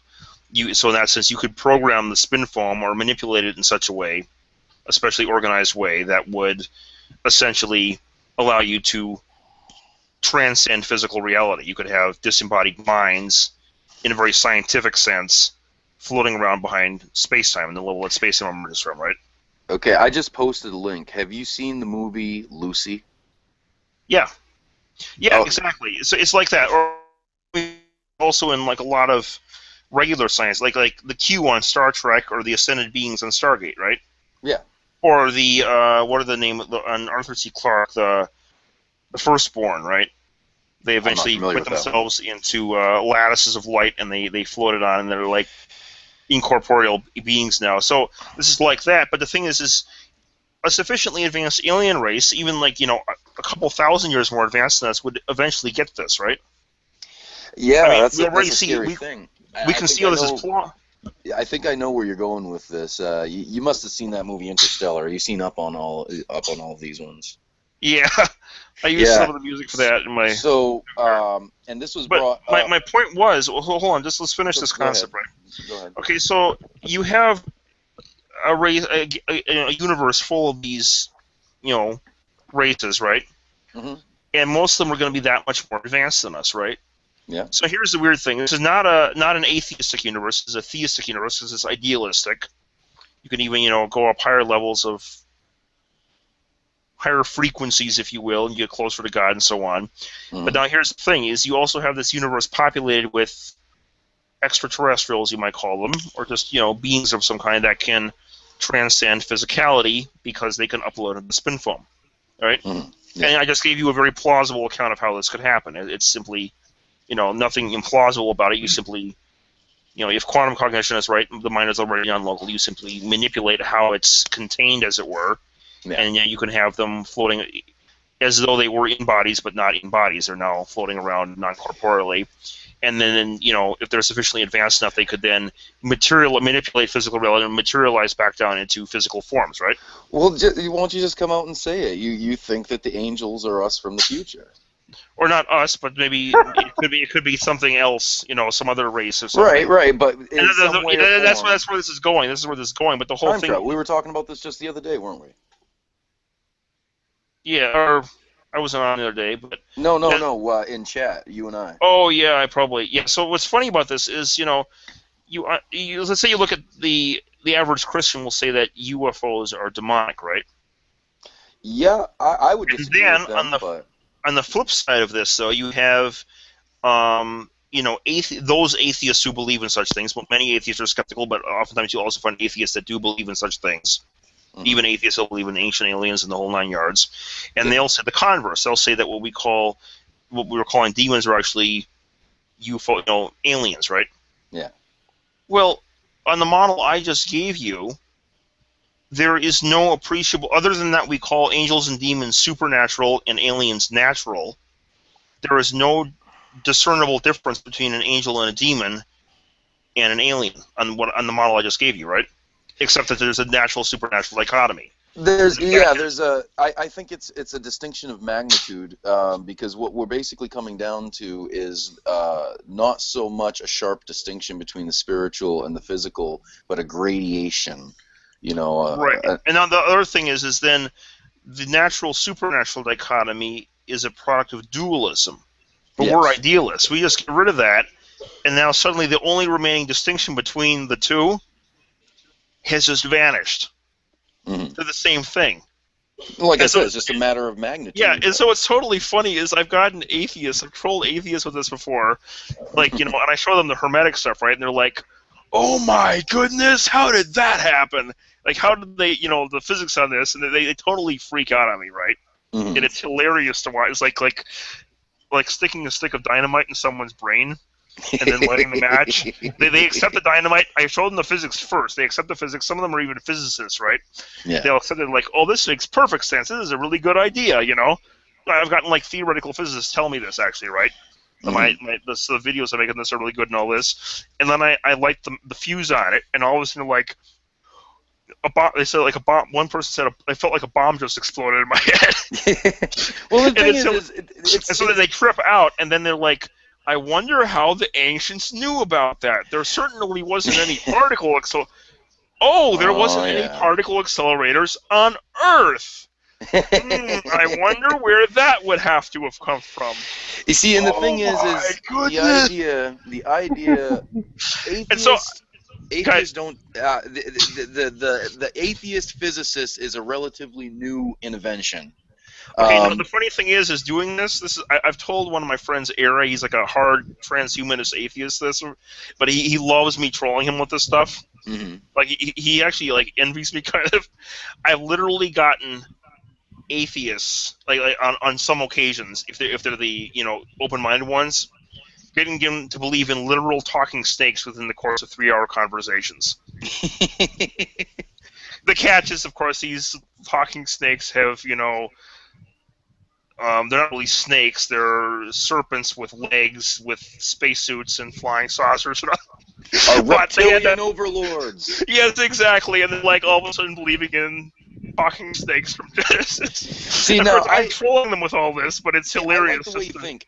The stuff that you're talking about is all things that I've played with in my head, and it's cool that you have like the background to be able to develop it more further, because like you had said, it's not a matter of learning, it's a matter of remembering, clearing through the layers of abstraction and all that. But it's I don't know how anyone can really have any kind of genuine understanding of the physical world around us without including transcendence in that. I just don't. I mean, you could call it an impersonal force, but I mean, you'll even arrive at personality through the sheer reason of it. It's simple. I mean, you saw my last video. Is this the deistic conception is that it comes from kind of an objective view of the world, right? The world is material and out there, and there is a sense in which that is true. It can be studied as though it's out there. It's a naturalistic view. That's the funny thing is I tell atheists that I'm a naturalist. And in a sense, I can ascribe to that because I have everything a scientific model for. I mean, that's why we're saying we're having this problem earlier about making God too scientific, right? Right. So, well, in my last video, I point out that you think of your conception of God is, where is God? You say, okay, well, you go to the edge of the universe, you poke a hole in space-time, and there's God way out there a billion light years away, right? That's kind of your concept of, and that seems like a very deistic, impersonal God, right? I flip out and it drives me nuts. No, there's no there. Okay, that's I know, but I'm not even talking about people who like argue this. I'm saying like our intuitions, like when you're not even thinking about it, right? Yeah, to a degree, yeah. That is your intuition when you're not thinking about it. You just like kind of naively assume this, even when you actually think about it in reality, you're like, okay, that's false. But when you just kind of like are intuiting it, like in some other, it's in the back of your mind, that's what you're thinking, right? God is this big thing, big person in the sky with a beard, like, but he's like way far up, and now he's past outer space. He's like beyond the universe in some other dimension, right? I would say it's true for most people. For myself, I've never been able to really get on board with that. I'm not saying on board with it, like agree with it, but I'm saying intuition. No, that's what I'm trying to say. Is even from when I was a small child, I always felt like every time I tried to think about God, it was just my vision of him, not what he really is. I always thought that God couldn't be anything that I could actually envision. Okay, now here's the spooky part, okay? Yeah. I saw in my Through Mirror Darkly and the Interstellar, the Non-Local Mind, my last video, I pointed out that this beyond space-time is your own inner space, right? Mm-hmm. That's the whole quantum cognition. You model inner space in terms of... See, now that, yes, that's So now here's the thing. Yeah. You go all the way to the edge of the universe, light years out there, you poke a hole in space-time, and you find your own inner space. Yeah. Just like that's why I brought up that movie Interstellar earlier, because that made me think of your video on the black holes. Was that Through Mirror Darkly, or was that? Yeah, I was actually hoping to get. It's totally funny because that movie reminded me so much of the concepts in Through a Mirror Darkly. Mm-hmm, actually, and what I was going to do, unfortunately, the video had not come out. But remember in chapter, was it 6? Yeah, 6, where I said it's the a realm of the what was it? We reached the conclusion that outer space emerges from inner space. Well, and then I had the Alice tumbling on the rabbit hole with the grand piano falling on her and all that. Yeah. I used that. What I wanted to use was the scene where in Interstellar where he falls on the Tesseract. Yeah. Unfortunately, they hadn't come out with that yet. And I'm like, darn it, why did they not come out with that yet? I was going to put that in the video, and like it would have been perfect for there. Yeah. Unfortunately, when I was watching that, I was thinking it almost seemed like you were trying to imply that quantum singularities, as we observe them, are just an inside-out view of the universe, almost. Yeah. And that there is no, Einstein-Rosen bridge per se. That it's more just. Well, there is that too, but yeah, Well, yeah, it's not our concept of going from one place in the universe to another by going through that. It's yeah. basically looped in on itself. And what's funny is also is when you watch the movie Interstellar, like there was a theme, they had write-ups about this, and they're saying about how like the lesson, the concept of the movie was promoting this idea that love is beyond space-time, right?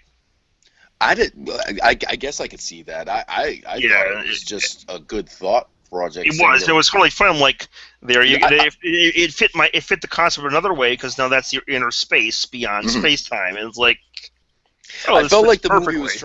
I felt the movie was trying to say that we basically are our own God. In a way, yeah.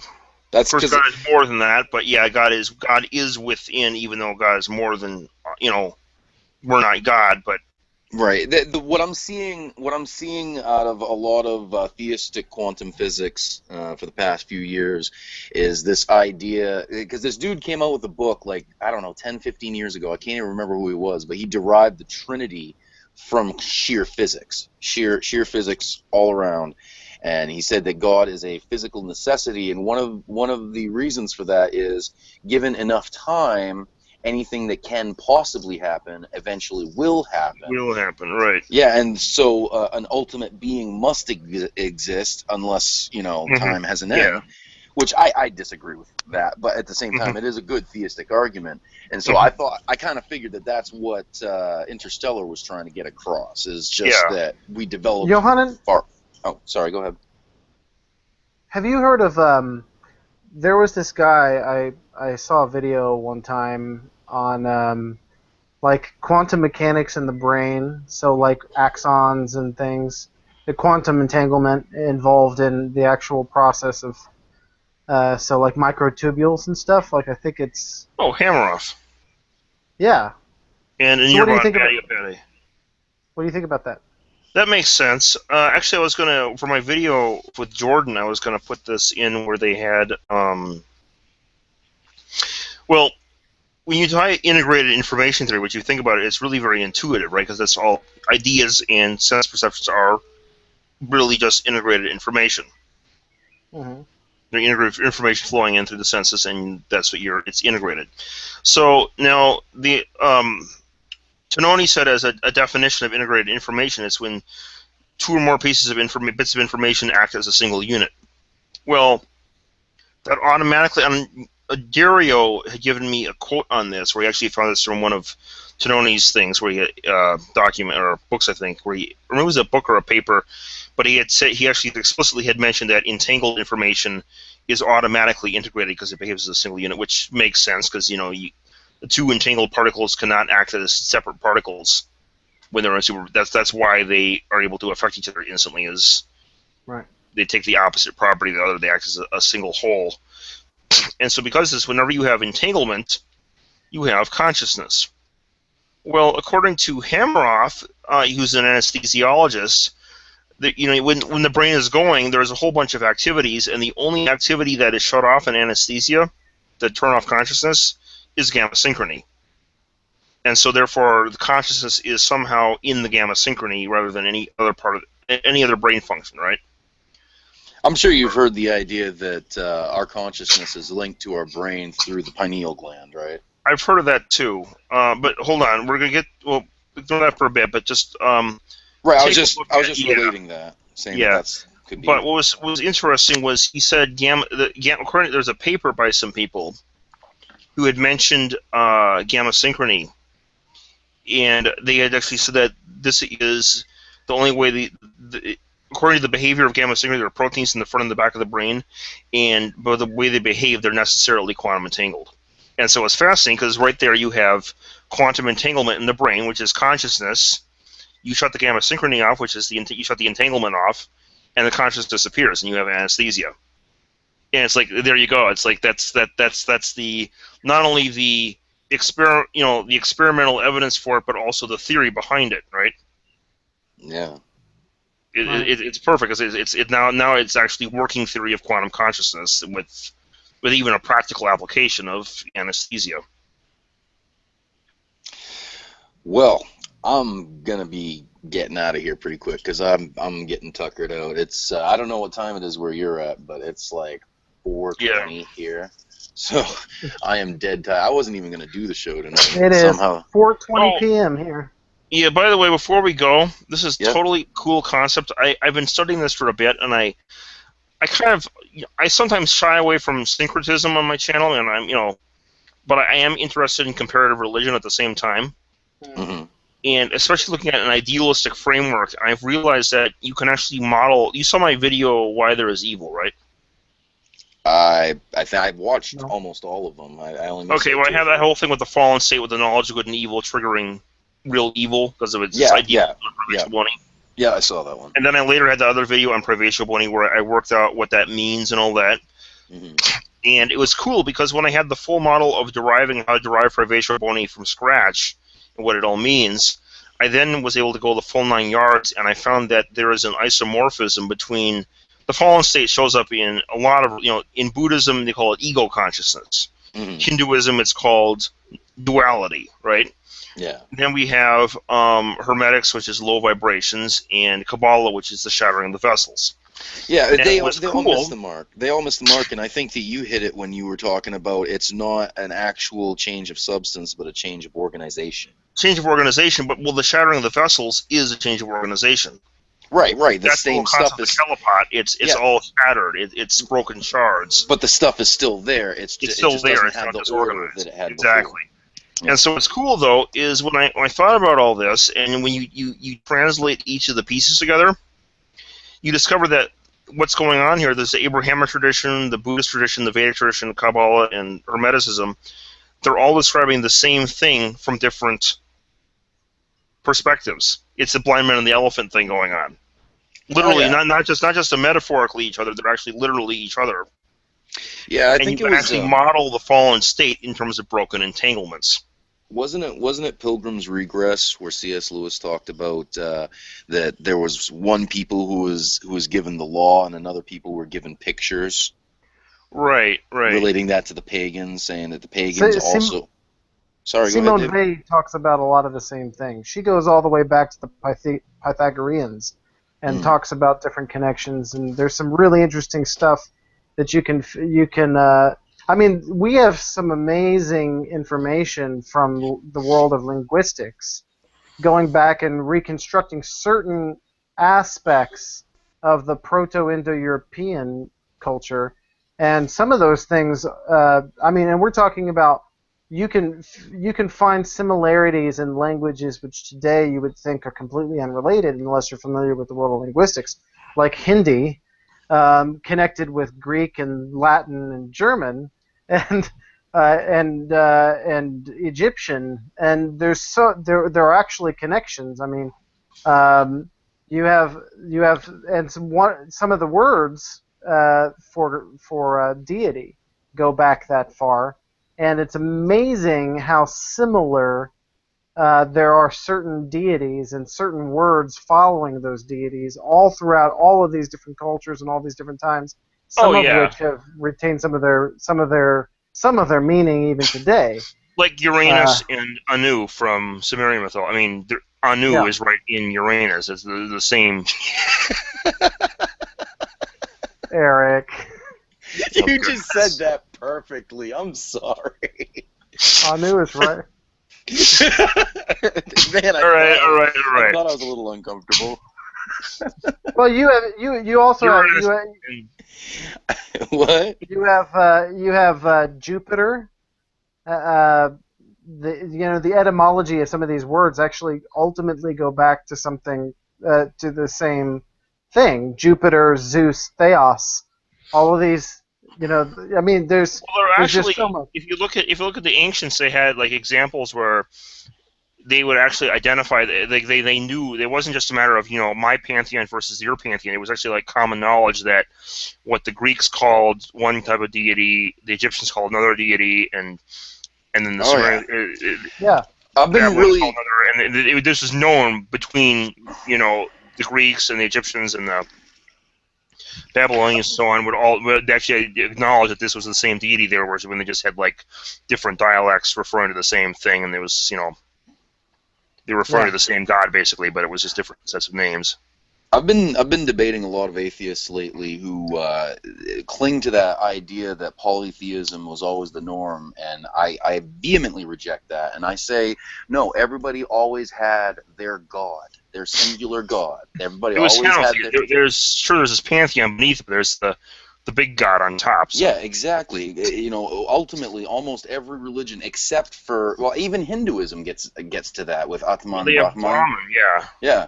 So no matter how you look at it, it always comes down to various forms of monotheism, and I think that's very important that people need to see that, because there's this myth that polytheism predated monotheism. And no, it was henotheism. It was basically monotheism.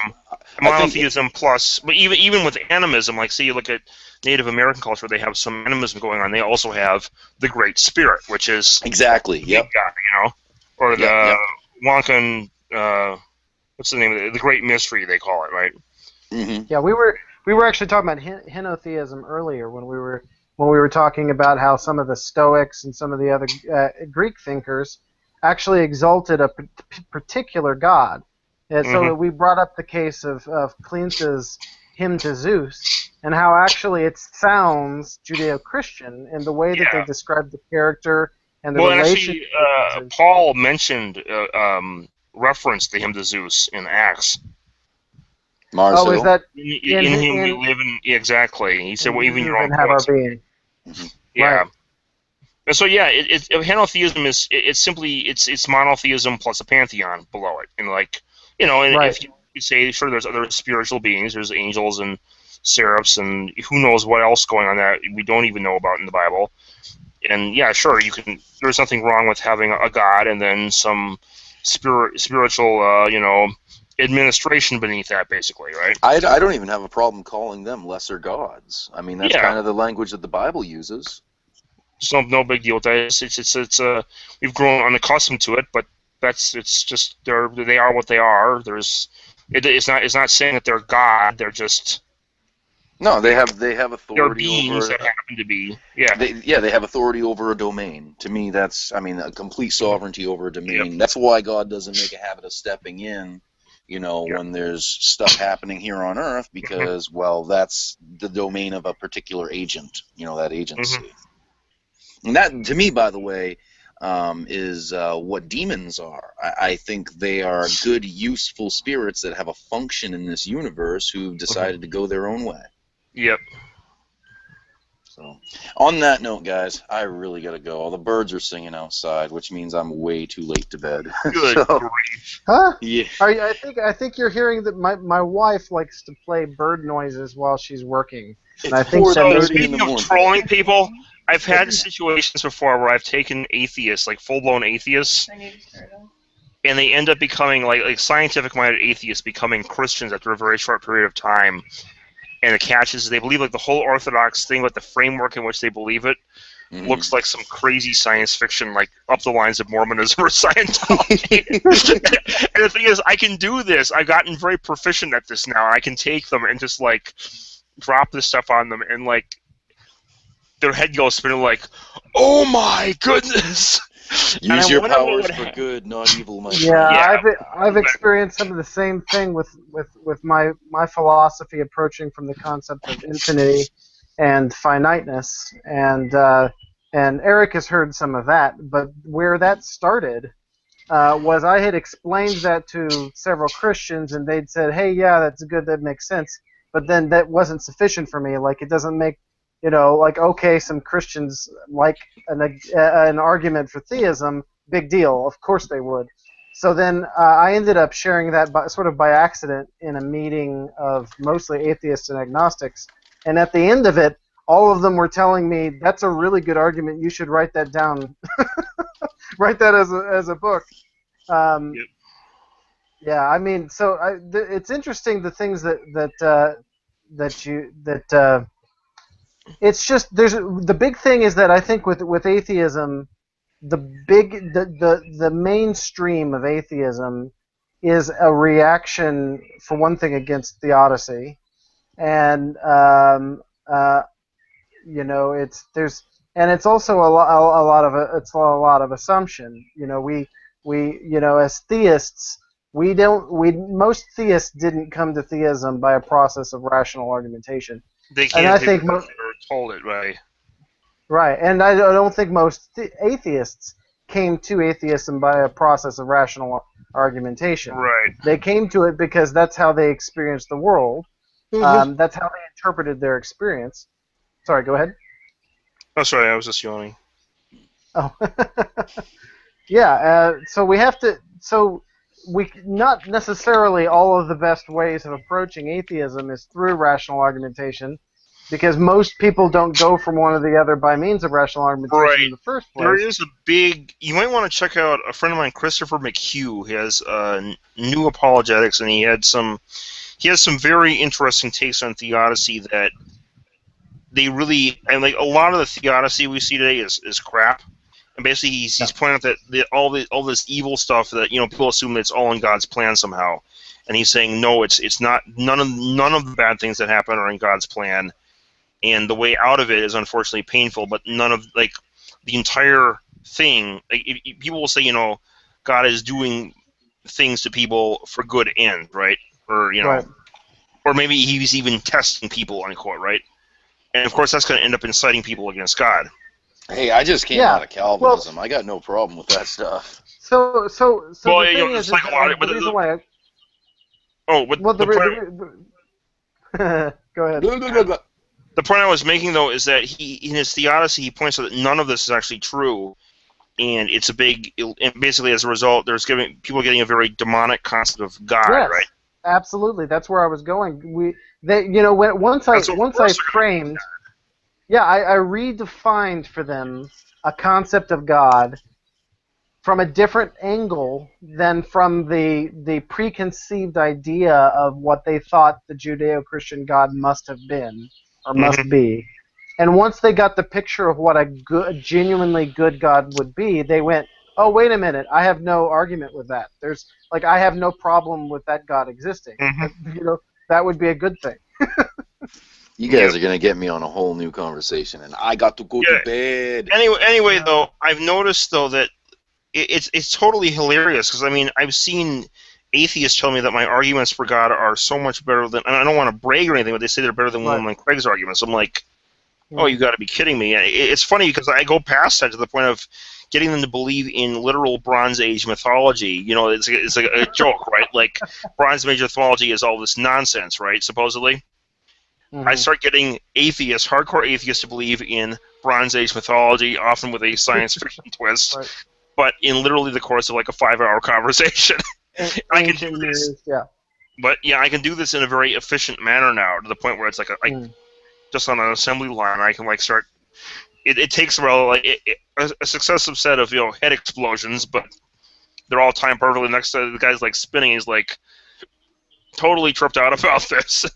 Yeah. And I'm wondering what's going to happen if this method becomes more predominant. It could cause some serious destabilization, literally overnight. Well, I think that part of this is a part of the trajectory of postmodernism, and it's part of postmodernism that I think it's okay for us to accept. It's the same thing with there's good things in modernism and bad things in modernism. Right. The same thing is true in postmodernism. But postmodernism is clearly heading on a trajectory, just like modernism was. And I think that part of what we're experiencing is, especially now, and it's actually kind of an interesting confluence of events, that not only is postmodernism heading on a trajectory, culturally speaking, but also physics and things is starting to come to a place where it's starting to come already to some of the conclusions that postmodernism was ready to accept. Independent of physics. You know what I mean? All right, David, you guys got a bunch more to talk about. So you're already logged in under the account. You can close out the show when you guys get done, and I'll be listening in. But I'm probably Who's the third guy, by the way? The third. Oh, that's me. I'm in twice. He's both of them. I gotta go to bed soonish, not right away, but soonish. So. Yeah, we'll just wrap this up. All right. Well, you go ahead and do that. And what I find so funny is atheism on the surface today seems so indomitable. It seems like there's no way it can collapse. Like its theism has been completely destroyed, right? Yeah. Material science. What? Bye, Eric. Bye, Eric. Oh, bye. You guys Eric. have a good night. Yeah, sorry, go ahead, Johanna. I think once all this stuff's coming out, it's going to be pretty hilarious to see the reaction. Like, because I mean, on the surface, it looks for all the world like atheism has to be true, right? Right. And then when you get to this quantum idealism stuff, and then the down the rabbit hole kind of stuff, added that, and I've done this with the atheists before. And this stuff is rational, you know. Well, this is going to be a really stereotypical Kuhnian paradigm shift. Because you're going to have people who are so invested in the arguments that they made before that they won't, their pride, their ego won't allow. Yeah, right. And so it's going to be a knockdown, drag out sort of thing, and it's going to end up in a Kuhnian. I mean, if you're familiar, I don't know how familiar you are I've heard with of it briefly, but yeah. So basically, that's how major scientific shifts happen. Ari told me that this is going to get. He said, your apprentice is a sign. You referring to Dario is a sign of terrible things to come. It's going to get ugly. Battle of Hoth, ugly. Sorry, can you yes, I see. Yeah, Battle of Hoth, ugly, and it's pretty funny because it like. Right. Yeah. So a Kuhnian paradigm shift is where literally the scientific community can't accept the views that the latest scientific explorations, discoveries would lead them to because of human ego, and so basically it has to age out. You have to age out the leaders in the field and replace them with young people, and that's the paradigm. That's actually where the term Max that's actually where the said that science advances one funeral at a time. Right, and so that's actually where Kuhn was the guy that coined the term paradigm shift. So that's what we're actually talking about when we mention a paradigm shift. Yeah. What's going to be fascinating is this one is going to be so explosive, though, that it's going to be like day and night. Like, I mean, there have been paradigm shifts before, right? But they've been small.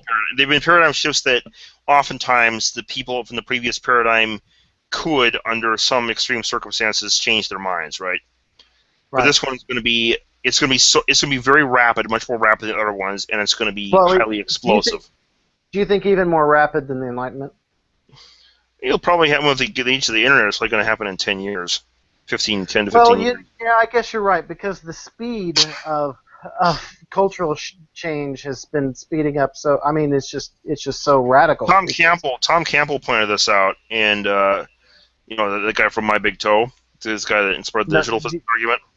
You're talking about the NASA Thomas Campbell, the mythologist? No, that's Joseph Campbell. It's Tom Campbell. Oh, Joseph. Yeah, sorry.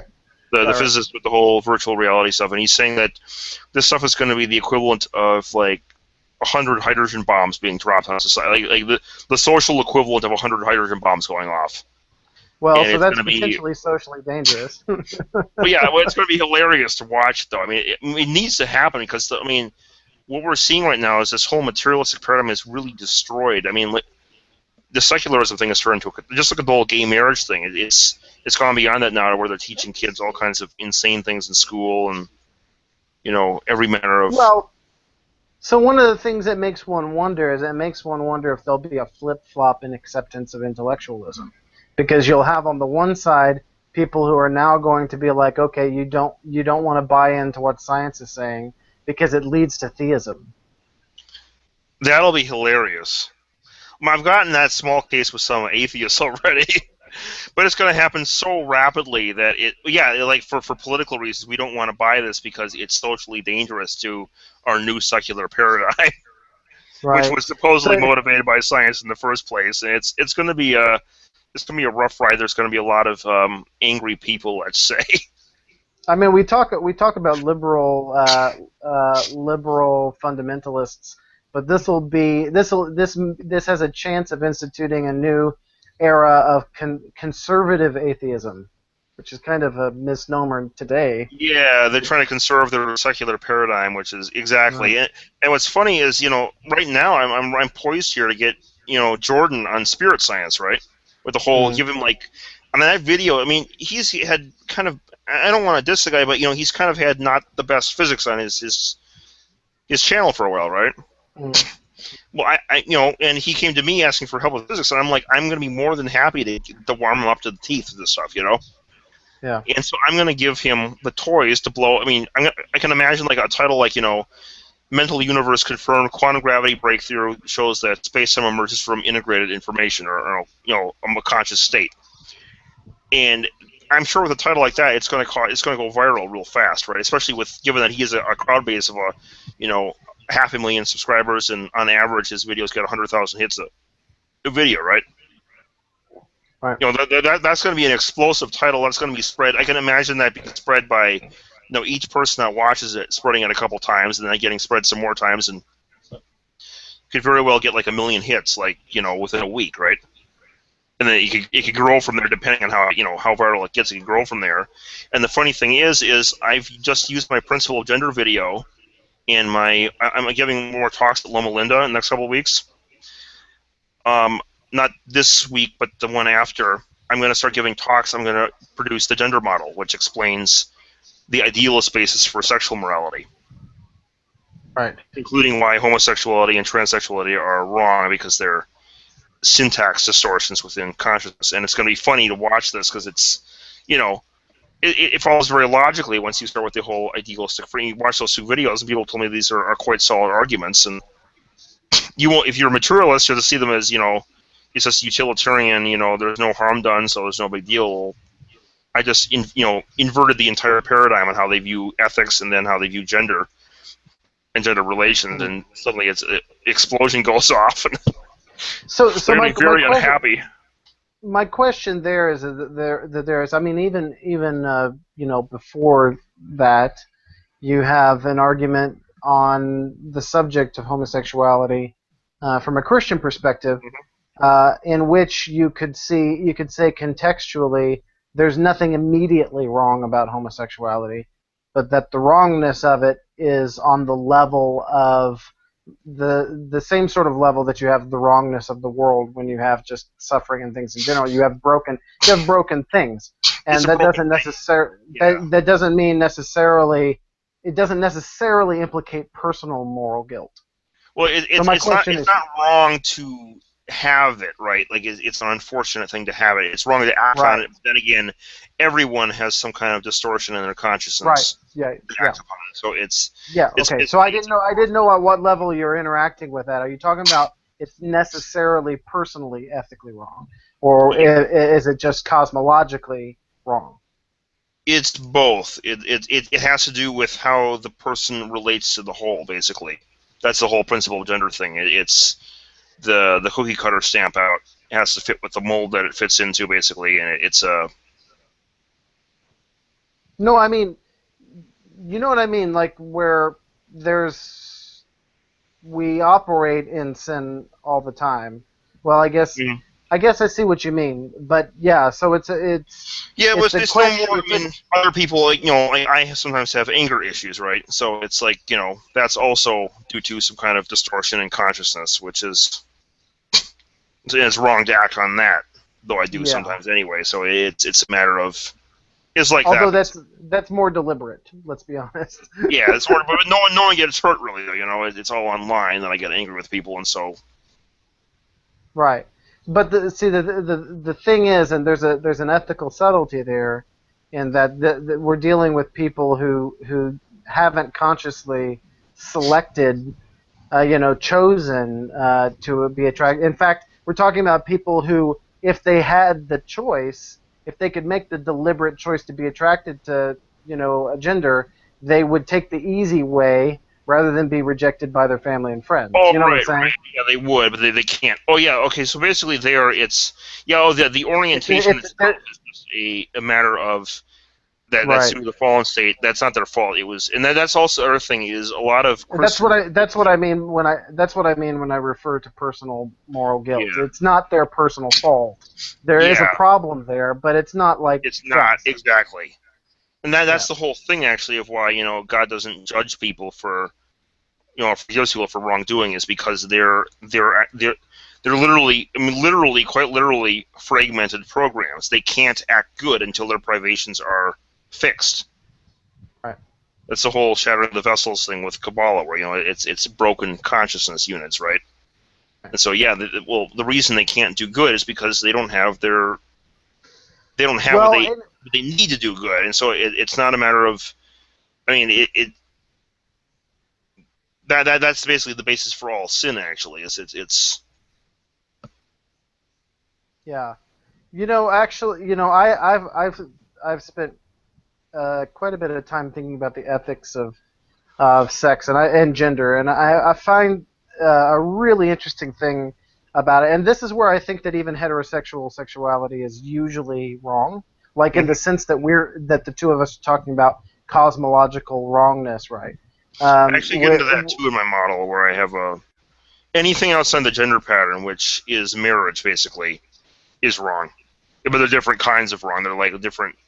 Well, no. I mean, even I'm talking about actual, like even within the marital bed, sex becomes usually this dichotomy, and this also ties into the stereotype of male and female.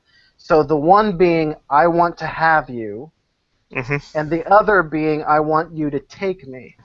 So it's about control and loss of control. You could also say the dialectic is about possession and about abdication.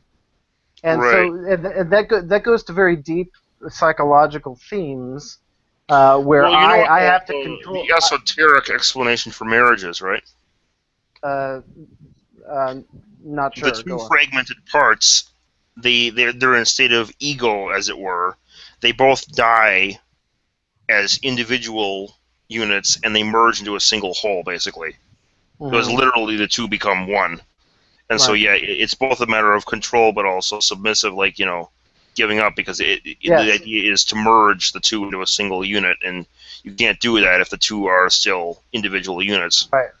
Well, but what I'm saying is that I think that while there's a positive aspect to control, and a positive aspect side of loss of control, and a negative aspect of both. And I think that usually eroticism finds its expression through the negative aspects of it.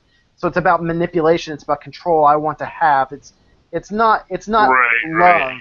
It's not. You're right. It's not the control of love, and it's not the loss of control of love.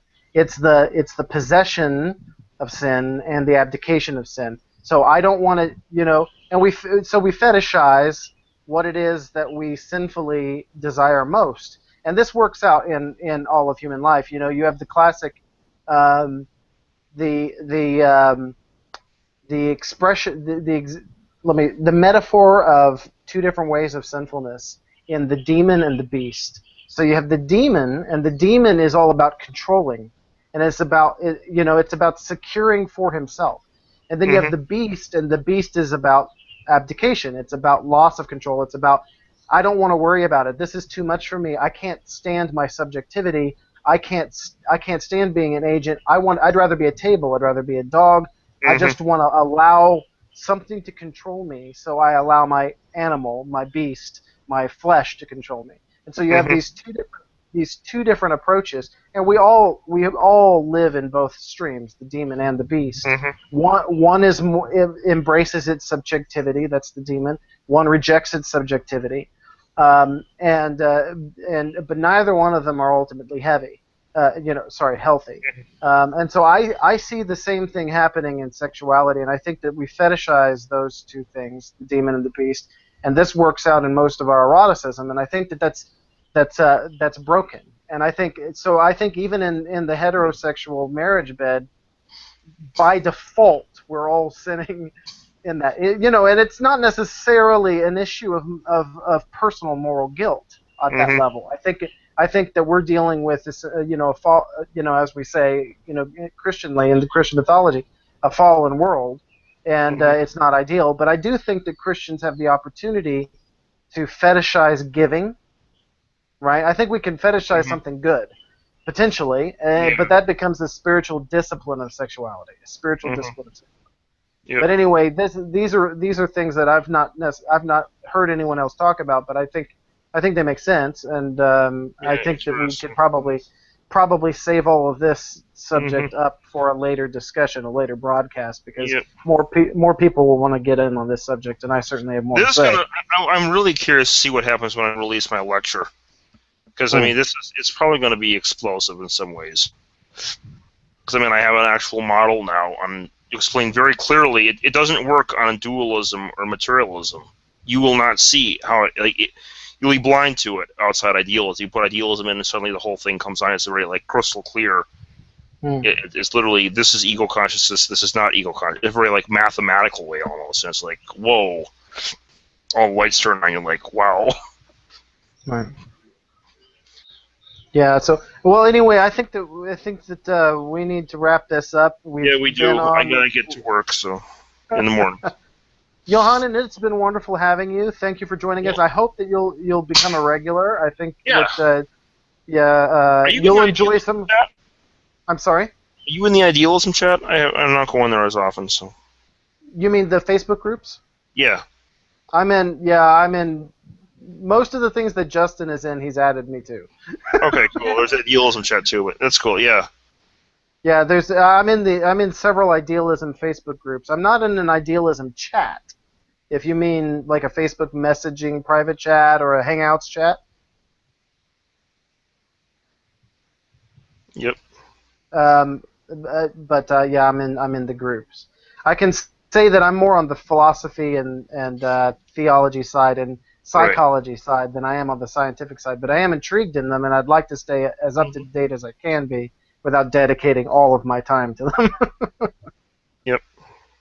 Yeah. Anyway, it's been wonderful talking to you, and to anyone who's been watching and has stayed with us this long.